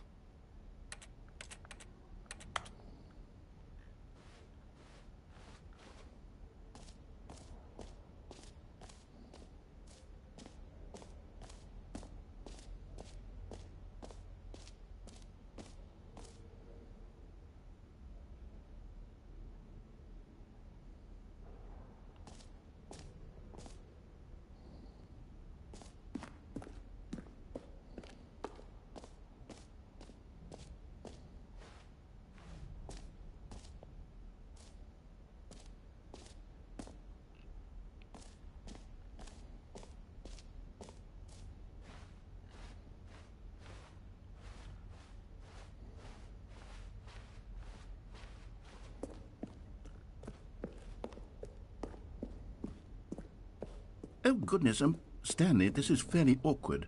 I hate to do this, but before you leave, you really should go to the bucket exhibit. You see, there's a surprise I was going to spring on you later, and it involves the bucket. And I really do hate to break the illusion, but it's important that you go see the bucket, okay? All right, I'll get out of your hair now.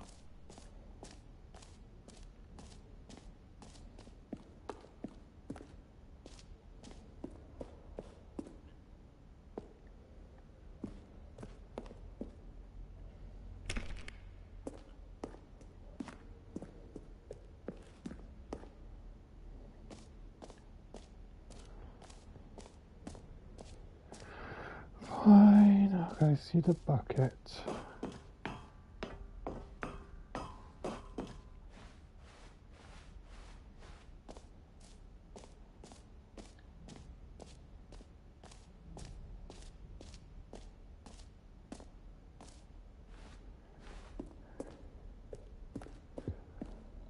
A common complaint of the Stanley Parable was that it was confusing and paradoxical, that it engendered a chaotic sense of reckless despair in those who played it. Well, I am happy to say that after much consideration, I've engineered a clever solution to this fundamental problem with the game.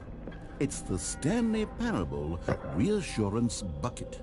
You see, Stanley, anytime you're holding the bucket, a sense of calm and ease will fill your mind and your heart. It's true. As long as you hold on to the bucket, the many disorienting contradictions of the Stanley Parable will feel perfectly normal and perhaps even comforting. You may even come to long for the gentle embrace of jarring cognitive dissonance while the bucket is in your arms. And to be honest, it's a much more convenient solution for me than actually redesigning the game to be less uncomfortable. Can you imagine what a pain in the ass that would be? Yes, the bucket is the perfect solution. Come on, give it a try.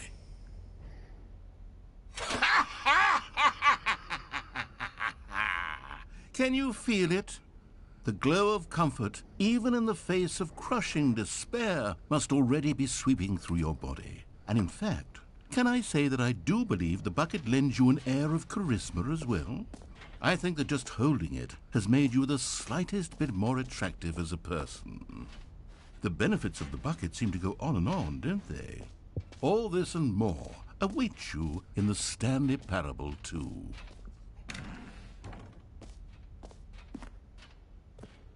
Does anyone give out awards for most enjoyable bucket in a video game? That really should be an award if it isn't already.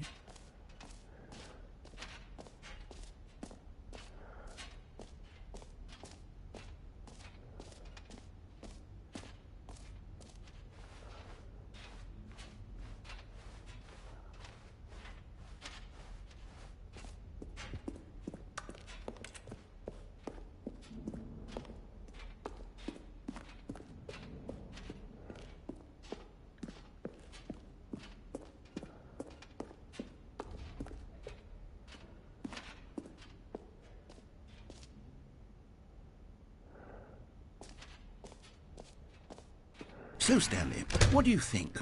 Do you like all of the new features? Yes, I know it's not exactly clear yet how exactly these features will come together as one single coherent video game, but I can feel it in my soul. It's going to work. There's definitely a good game in there somewhere. Say, let's do an experiment. I'll arrange these new features together, and we'll see whether or not it coheres into a meaningful gameplay experience. Okay. Are you ready? Here it is. I give you the Stanley Parable 2.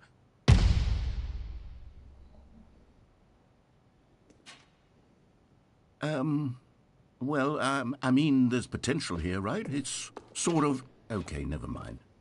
Hold on, let me do a different arrangement.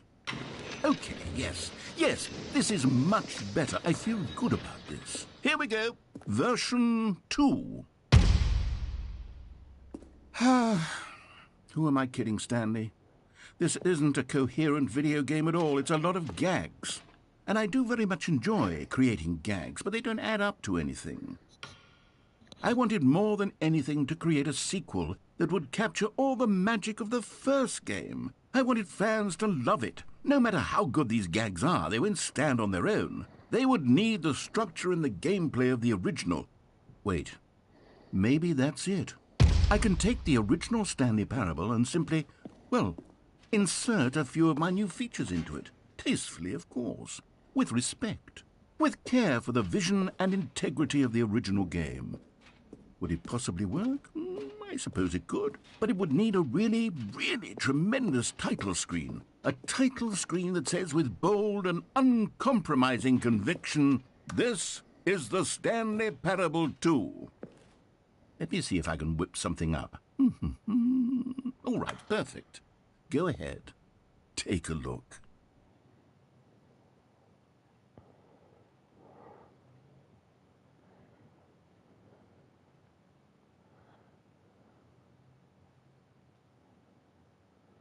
This is the story of a man named Stanley. Stanley worked for a company in a big building.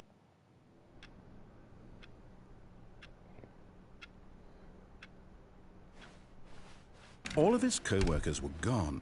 What could it mean? Stanley decided to go to the meeting room. Perhaps he had simply missed a memo. Stanley felt the bucket calling to him, begging him to pick it up. Why was he not doing it?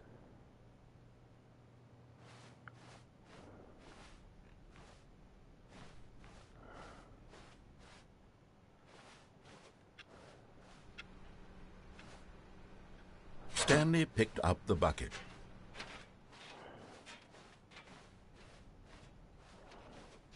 Stanley clutched the bucket tightly to his chest and entered the door on his left.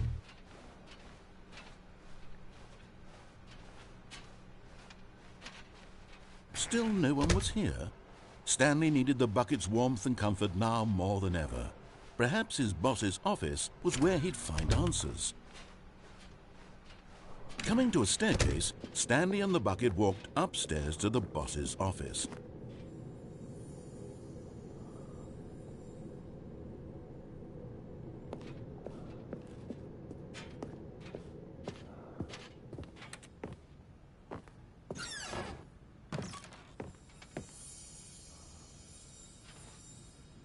You found one of them. One of the miniature Stanley figurines. Remember, no reward for collecting all of these, only the intrinsic pleasure of a job well done. You can't buy that sort of happiness, Stanley. God knows I've tried. So, I implore you to savor each and every moment you come across one of these beautiful figurines.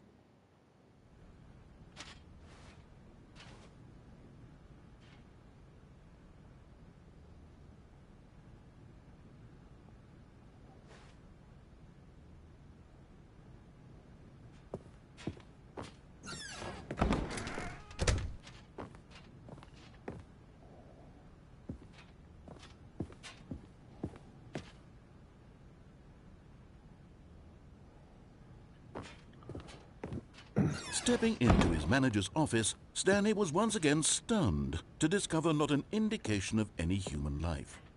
Crushed by the weight of this revelation, Stanley may have broken down into an emotional dumpster fire if not for the soothing presence of the bucket.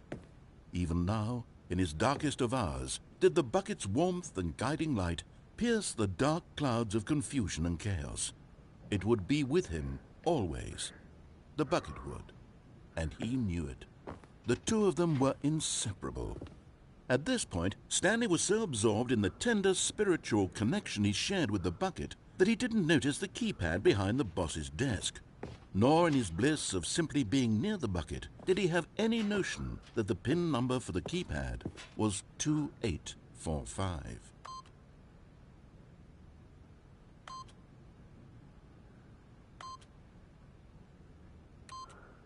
But Stanley guessed the correct code by sheer luck. Was it that the bucket knew all along? Was the bucket guiding him? Yes, this is certainly the most logical explanation. Another miniature Stanley figurine. This, there really must be a snappier name for these things. What about mini-stands? Stanley figs? Or what about Stanlerines? Yes, I think I like that. Another Stanlerine under your belt.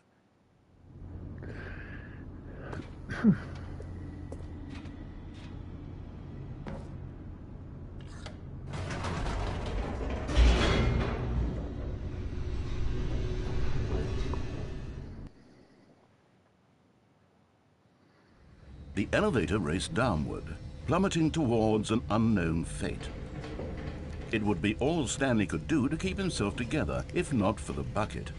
Soothing him, comforting him, reassuring that in this darkest moment of uncertainty, he would be all right. The bucket is here for you, Stanley. Everything will be fine.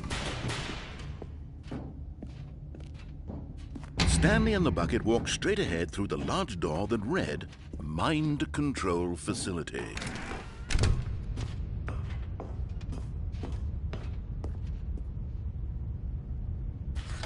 The lights rose on an enormous room packed with television screens. What horrible secret did this place hold? Stanley and the bucket both wondered to themselves.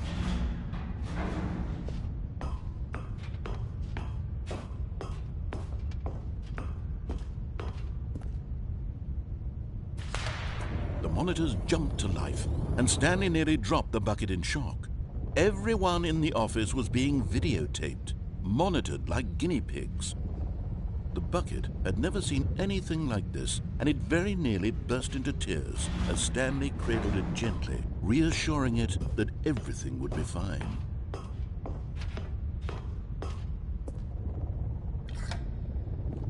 Was the bucket under the mind control facility's influence as well? Had the bucket been told to do things it didn't wish to do?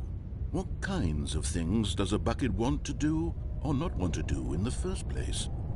These questions raced furiously in Stanley's feeble mind. No! He screamed into the bucket. He couldn't accept it. His own life in someone else's control, never! He squeezed the bucket tighter, his one friend in the entire world. At this point, he could trust no one except for the bucket.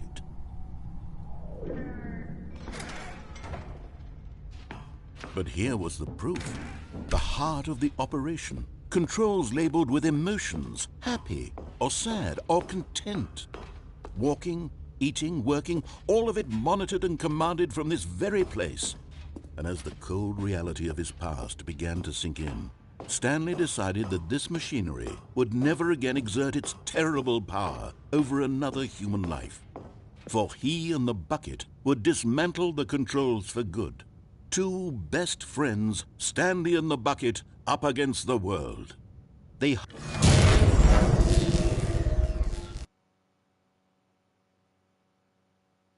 Stanley and the bucket waited in blackness. Was it over? Yes, they had done it. Stanley and the bucket had defeated their greatest and darkest enemy, freed themselves from the tyrannical grip of the evil mind control machine. Freedom was now mere moments away. Excitedly, the two of them began to discuss the kind of life they wanted to live once they stepped through this massive door. The bucket wanted to learn to roller skate. Stanley wanted to sneeze in every country on Earth. Both of them wanted to begin watching a movie, any movie, but then stop it halfway through and begin watching it in reverse from the end. True, it was a simple life they envisioned, but it was one they'd lived together, with one another to lean on, to trust, to support, and to... What? Wait. What was happening? Why had the door stopped?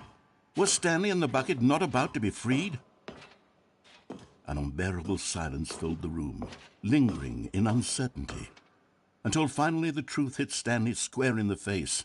This building did not want the bucket to leave. Even the facility itself recognized the incredible calming presence of the bucket, needed the soothing warmth of the bucket, would go to any lengths not to part with the bucket. No, no, no. Stanley can't leave this place. Not while he has such a precious bucket in his arms. Not while this building has anything to say about it. Stanley realized he would never again leave this very room. But at least he has the bucket. To be trapped eternally in darkness isn't really so bad, Stanley thought to himself. As long as I have my bucket with me, right? I'll be okay, won't I? Stanley gulped. Very soon now, he was about to find out.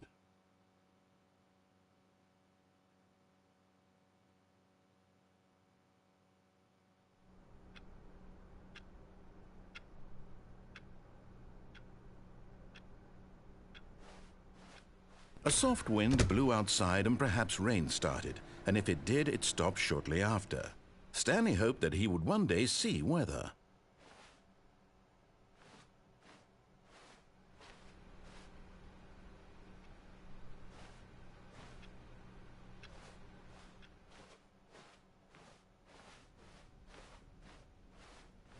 When Stanley came to a set of 2 open doors, he entered the door on his left.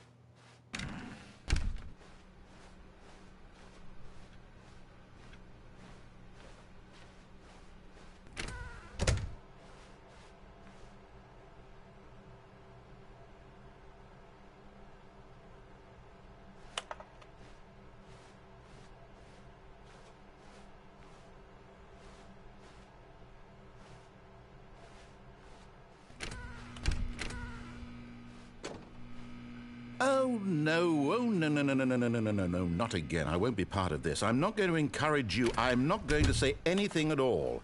I'm just going to be patient. Coming to a staircase, Stanley walked upstairs to his boss's office.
Stepping into his manager's office, Stanley was once again stunned to discover not an indication of any human life.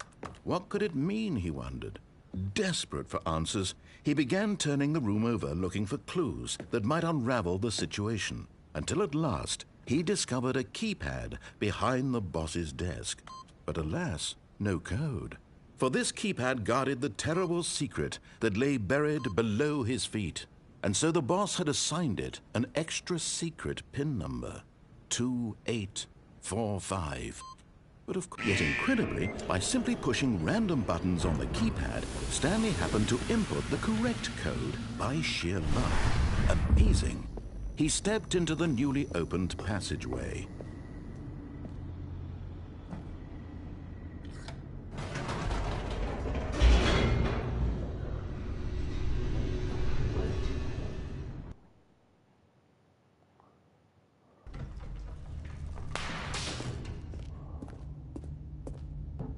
Stanley walked straight ahead through the large door that read Mind Control Facility.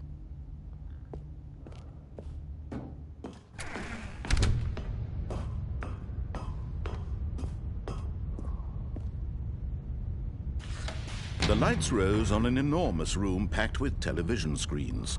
What horrible secret did this place hold? Stanley thought to himself. Did he have the strength to find out?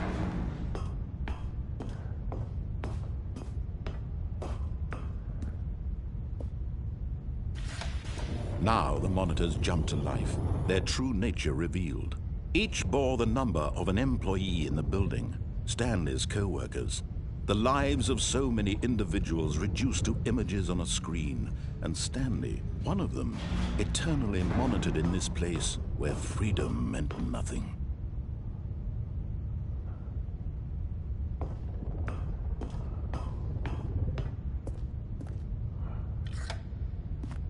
This mind control facility, it was too horrible to believe. It couldn't be true.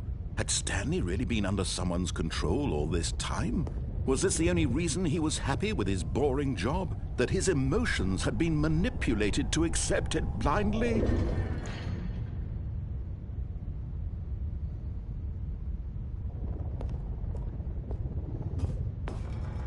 No. He refused to believe it. He couldn't accept it. His own life in someone else's control? Never!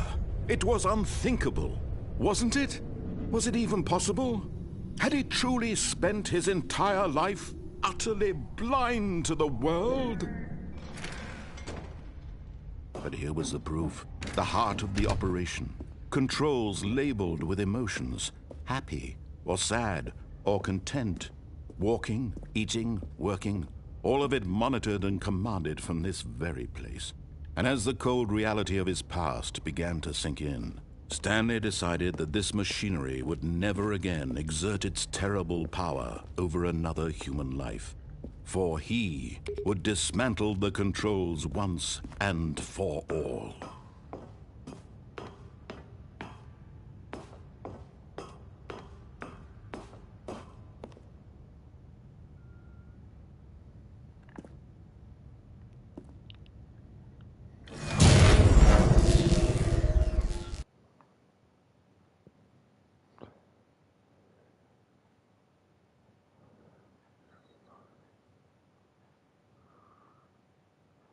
Blackness, and a rising chill of uncertainty. Was it over? Yes! He had won! He had defeated the machine, unshackled himself from someone else's command. Freedom was mere moments away. And yet, even as the immense door slowly opened, Stanley reflected on how many puzzles still lay unsolved. Where had his co-workers gone? How had he been freed from the machine's grasp? What other mysteries did this strange building hold? But as sunlight streamed into the chamber, he realized none of this mattered to him, for it was not knowledge or even power that he had been seeking, but happiness. Perhaps his goal had not been to understand, but to let go. No longer would anyone tell him where to go, what to do, or how to feel. Whatever life he lives, it will be his. And that was all he needed to know. It was perhaps the only thing worth knowing. Stanley stepped through the open door.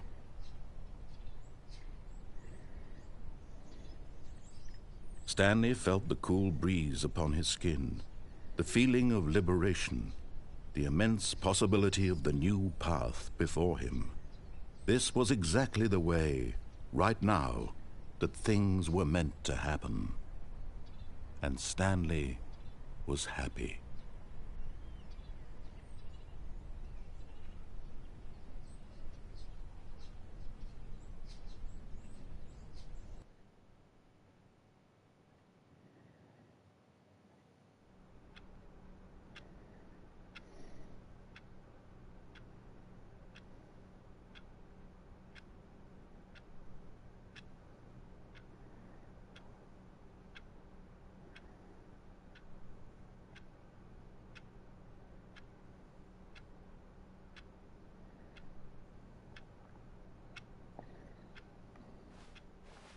All of his co-workers were gone. What could it mean? Stanley decided to go to the meeting room. Perhaps he had simply missed a memo.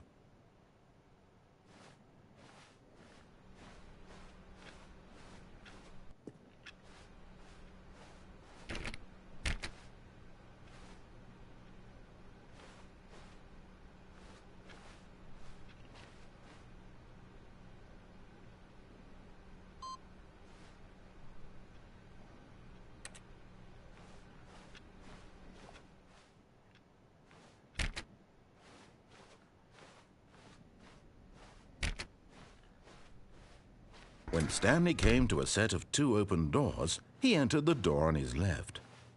This was not the correct way to the meeting room, and Stanley knew it perfectly well.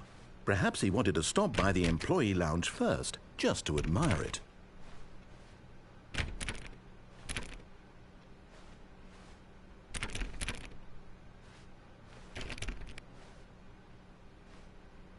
The lounge was sublime, a work of art.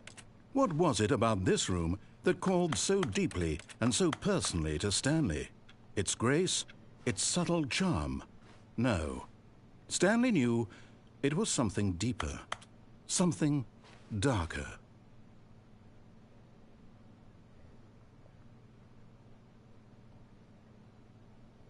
Yes, really, really worth it being here in the room.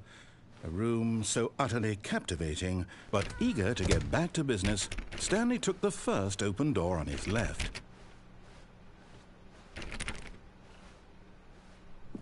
And so he detoured through the maintenance section, walked straight ahead to the opposite door, and got back on track.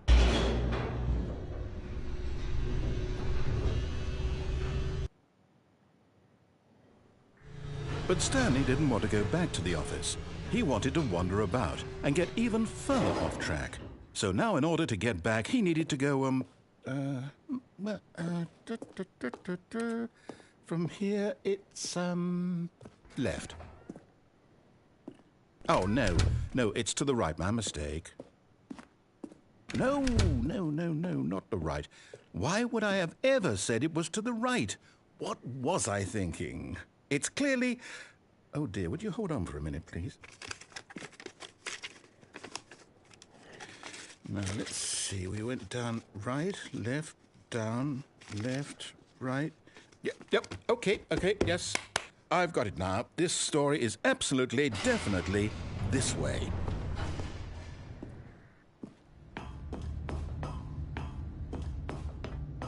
No.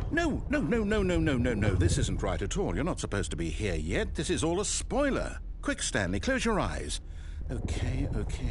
We just have to get back to, oh, who am I kidding?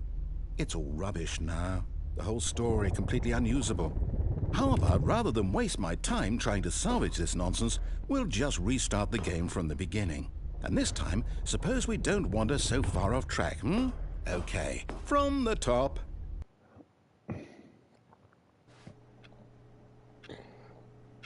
I think I'll do this once more, and then I'm going All of his co-workers were gone. probably What could it stop. mean? Stanley decided to go to the meeting room. Perhaps he had simply missed a memo. Sorry.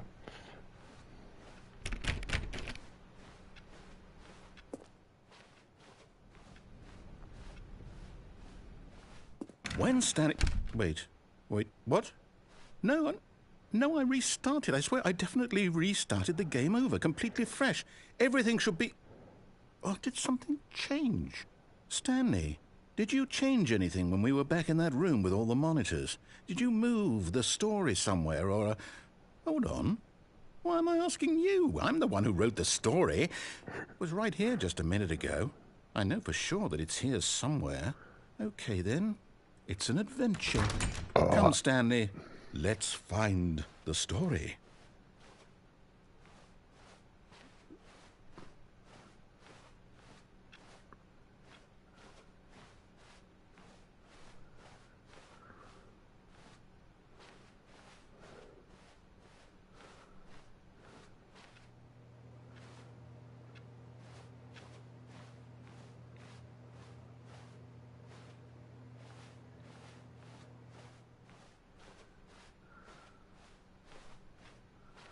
I'll say it.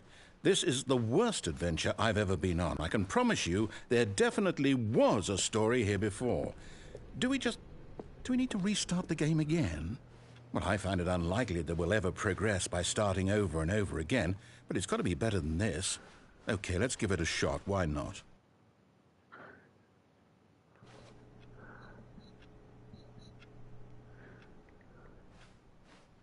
All of his co-workers were gone. What could it mean? Stanley decided to go to the meeting room. Perhaps he had simply missed a memo.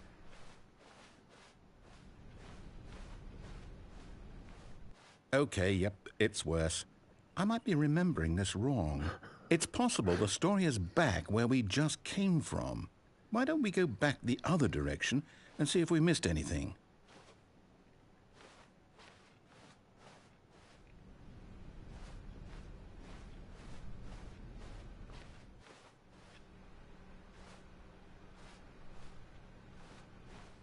Aha! I knew we'd miss something. The story. Here it comes. No, wait. Never mind. Not the story.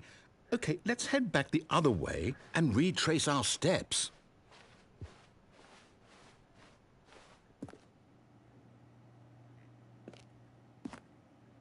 Now this...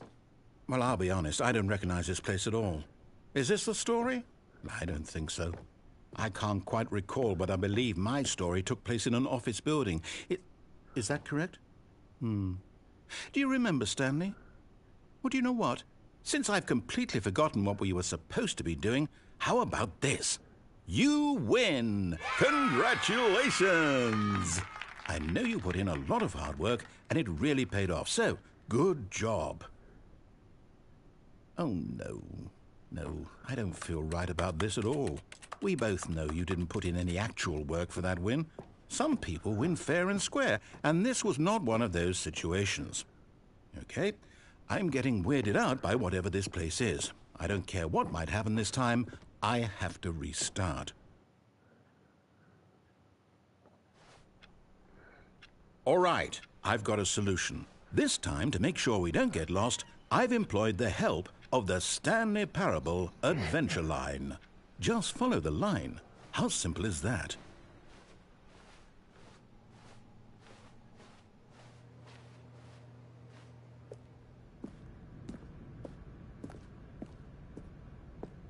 You see? The line knows where the story is. It's over in this direction. Onward, Stanley, to destiny. Though, here's a thought. Wouldn't wherever we end up be our destination, even if there's no story there? Or to put it another way, is the story of no destination still a story? Simply by the act of moving forward, are we implying a journey such that a destination is inevitably conjured into being via the very manifestation of the nature of life itself? Whoa. Hang on. That got a bit weird back there. Well, I'd like to apologize. Not sure where I was going with all that. You know what? I think what we need right now is a bit of music to lighten the mood. Sorry, I turned the music off.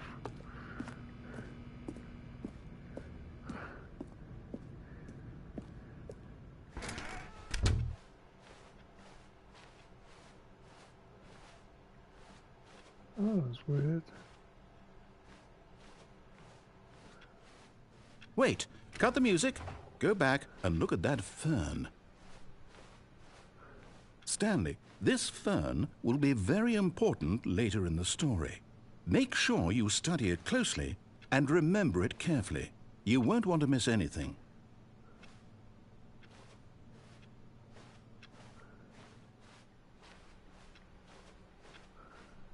Wait, what? We're back at the office? No.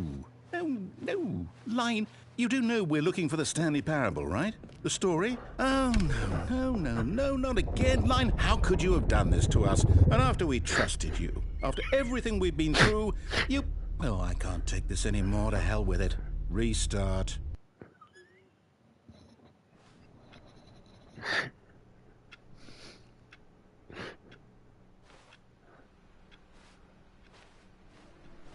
You know what, Stanley?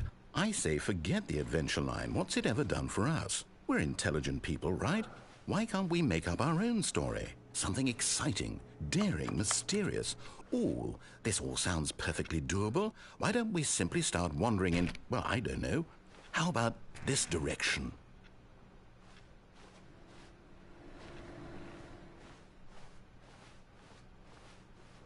Now, yes, this is exciting. Just me and Stanley forging a new path, a new story. Well, it could be anything. What do you want our story to be? Go wild. Use your imagination. Whatever it might be, Stanley, I'm ready for it. Oh, no, not you again. Stanley, I'd also like to veto the line from having any role in our awesome new story. No lines or monitor rooms. Just don't acknowledge it. We should be fine.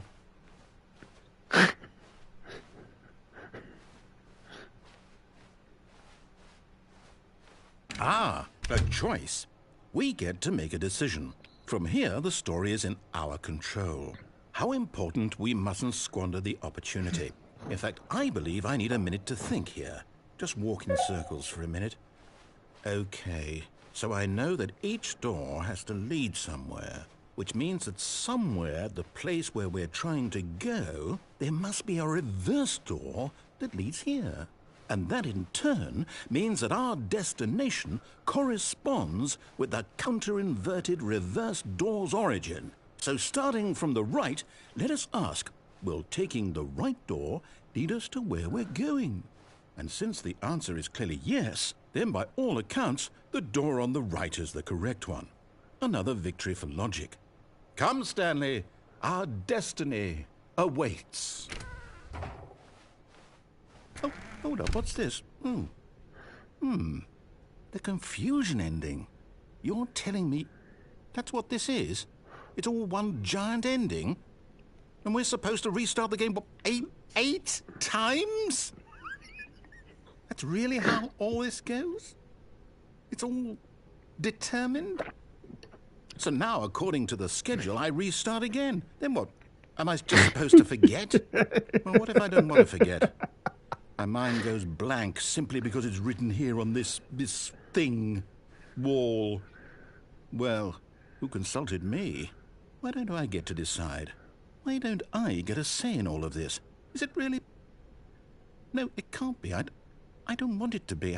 I don't want the game to keep restarting. I don't want to forget what's going on.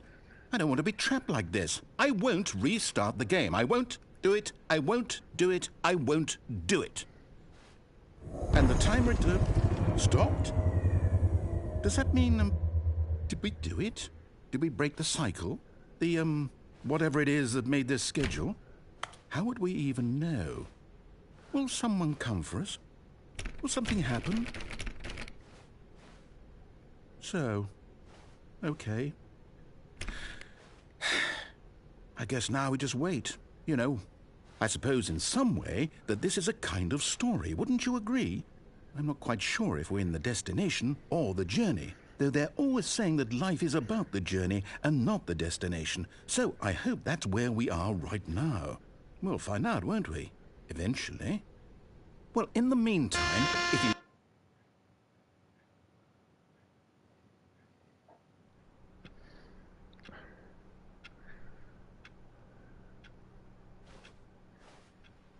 All of his co-workers were gone. What could it mean? Stanley decided to go to the meeting room. Perhaps he had simply missed a memo.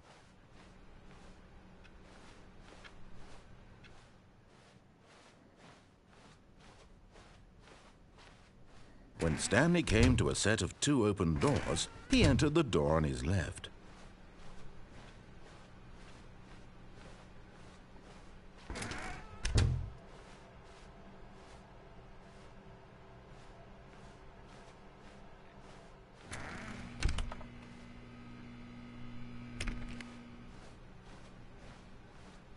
Coming to a staircase, Stanley walked upstairs to his boss's office.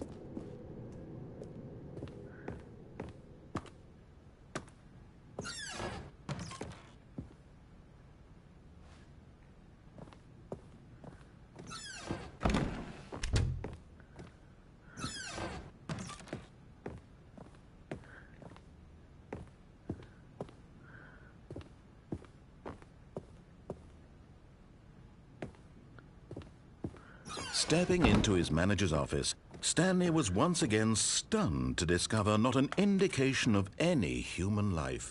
What could it mean, he wondered? Desperate for answers, he began turning the room over looking for clues that might unravel the situation, until at last he discovered a keypad behind the boss's desk. But alas, no code. For this keypad guarded the terrible secret that lay buried below his... Stanley was in such a rush to get through the story as quickly as possible, he didn't even have a single minute to just let the narrator talk. That kind of anxiety isn't healthy, so he relaxed for a few moments with some calming New Age music.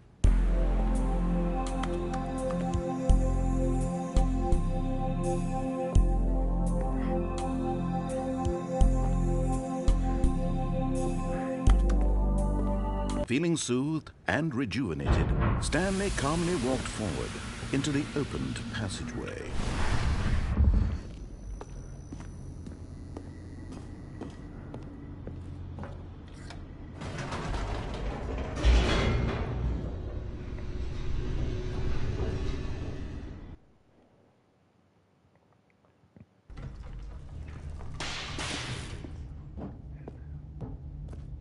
Stanley walked straight ahead through the large door that read Mind Control Facility. Sure, since an idea of what he is deaf and...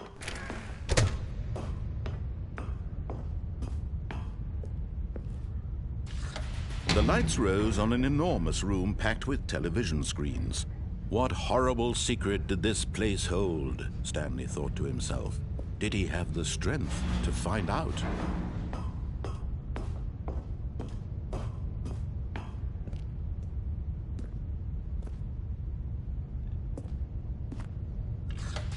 Now the monitors jumped to life, their true nature revealed. Each bore the number of an employee in the building, Stanley's co-workers. The lives of so many individuals reduced to images on a screen, and Stanley, one of them, eternally monitored in this place where freedom meant nothing.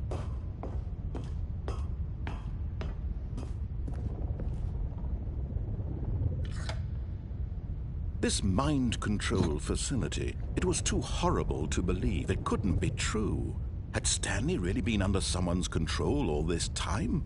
Was this the only reason he was happy with his boring job? That his emotions had been manipulated to accept it blindly? No, he refused to believe it. He couldn't accept it. His own life in someone else's control? Never! It was unthinkable. Wasn't it? Was it even possible? Had he truly spent his entire life utterly blind to the world? But here was the proof. The heart of the operation. Controls labeled with emotions. Happy, or sad, or content. Walking, eating, working. All of it monitored and commanded from this very place. And as the cold reality of his past began to sink in, Stanley decided that this machinery would never again exert its terrible power over another human life. For he would dismantle the controls once and for all.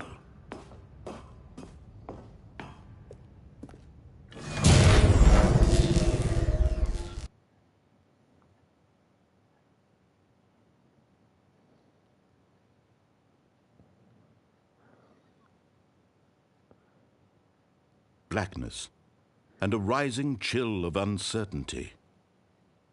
Was it over? Yes! He had won! He had defeated the machine, unshackled himself from someone else's command. Freedom was mere moments away. And yet, even as the immense door slowly opened, Stanley reflected on how many puzzles still lay unsolved. Where had his co-workers gone? How had he been freed from the machine's grasp? What other mysteries did this strange building hold? But as sunlight streamed into the chamber, he realized none of this mattered to him, for it was not knowledge or even power that he had been seeking, but happiness. Perhaps his goal had not been to understand, but to let go. No longer would anyone tell him where to go, what to do, or how to feel. Whatever life he lives, it will be his. And that was all he needed to know. It was perhaps the only thing worth knowing. Stanley stepped through the open door. Stanley felt the cool breeze upon his skin, the feeling of liberation, the immense possibility of the new path before him. This was exactly the way, right now, that things were meant to happen. And Stanley was happy.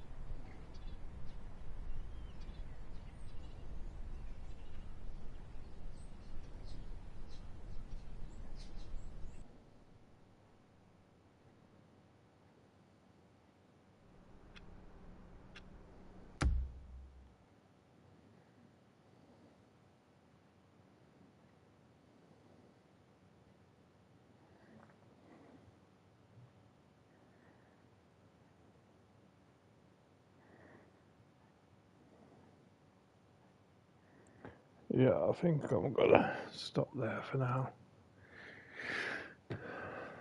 I'm not. I think I've got mixed feelings about this game.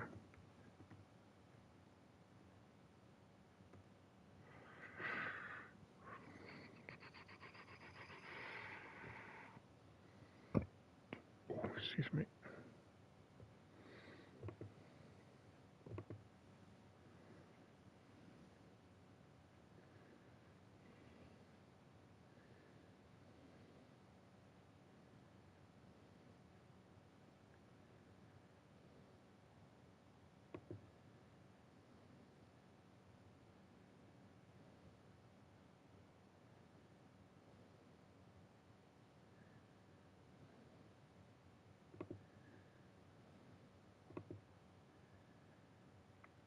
So yeah, so I'll be back tomorrow.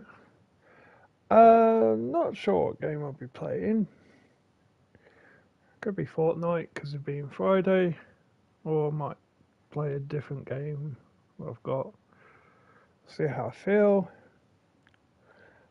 But I hope you've enjoyed this game. Like I said, I got mixed feelings about it. There's moments where the narrator definitely was making me laugh, but then I think there's other bits of it where it's just you go through the same thing and it's like I did this ending. I went through the escape route, which ended up with me getting crushed to death. I then went a different way, got me trapped in a room over and over again. Then I got trapped in another room, and then somehow, and it's interesting. I'm not sure if I'd say it's frustrating. I'd say it's just. It depends on the person, to be honest. I'm sort of 50. I'm kind of 50-50 about it.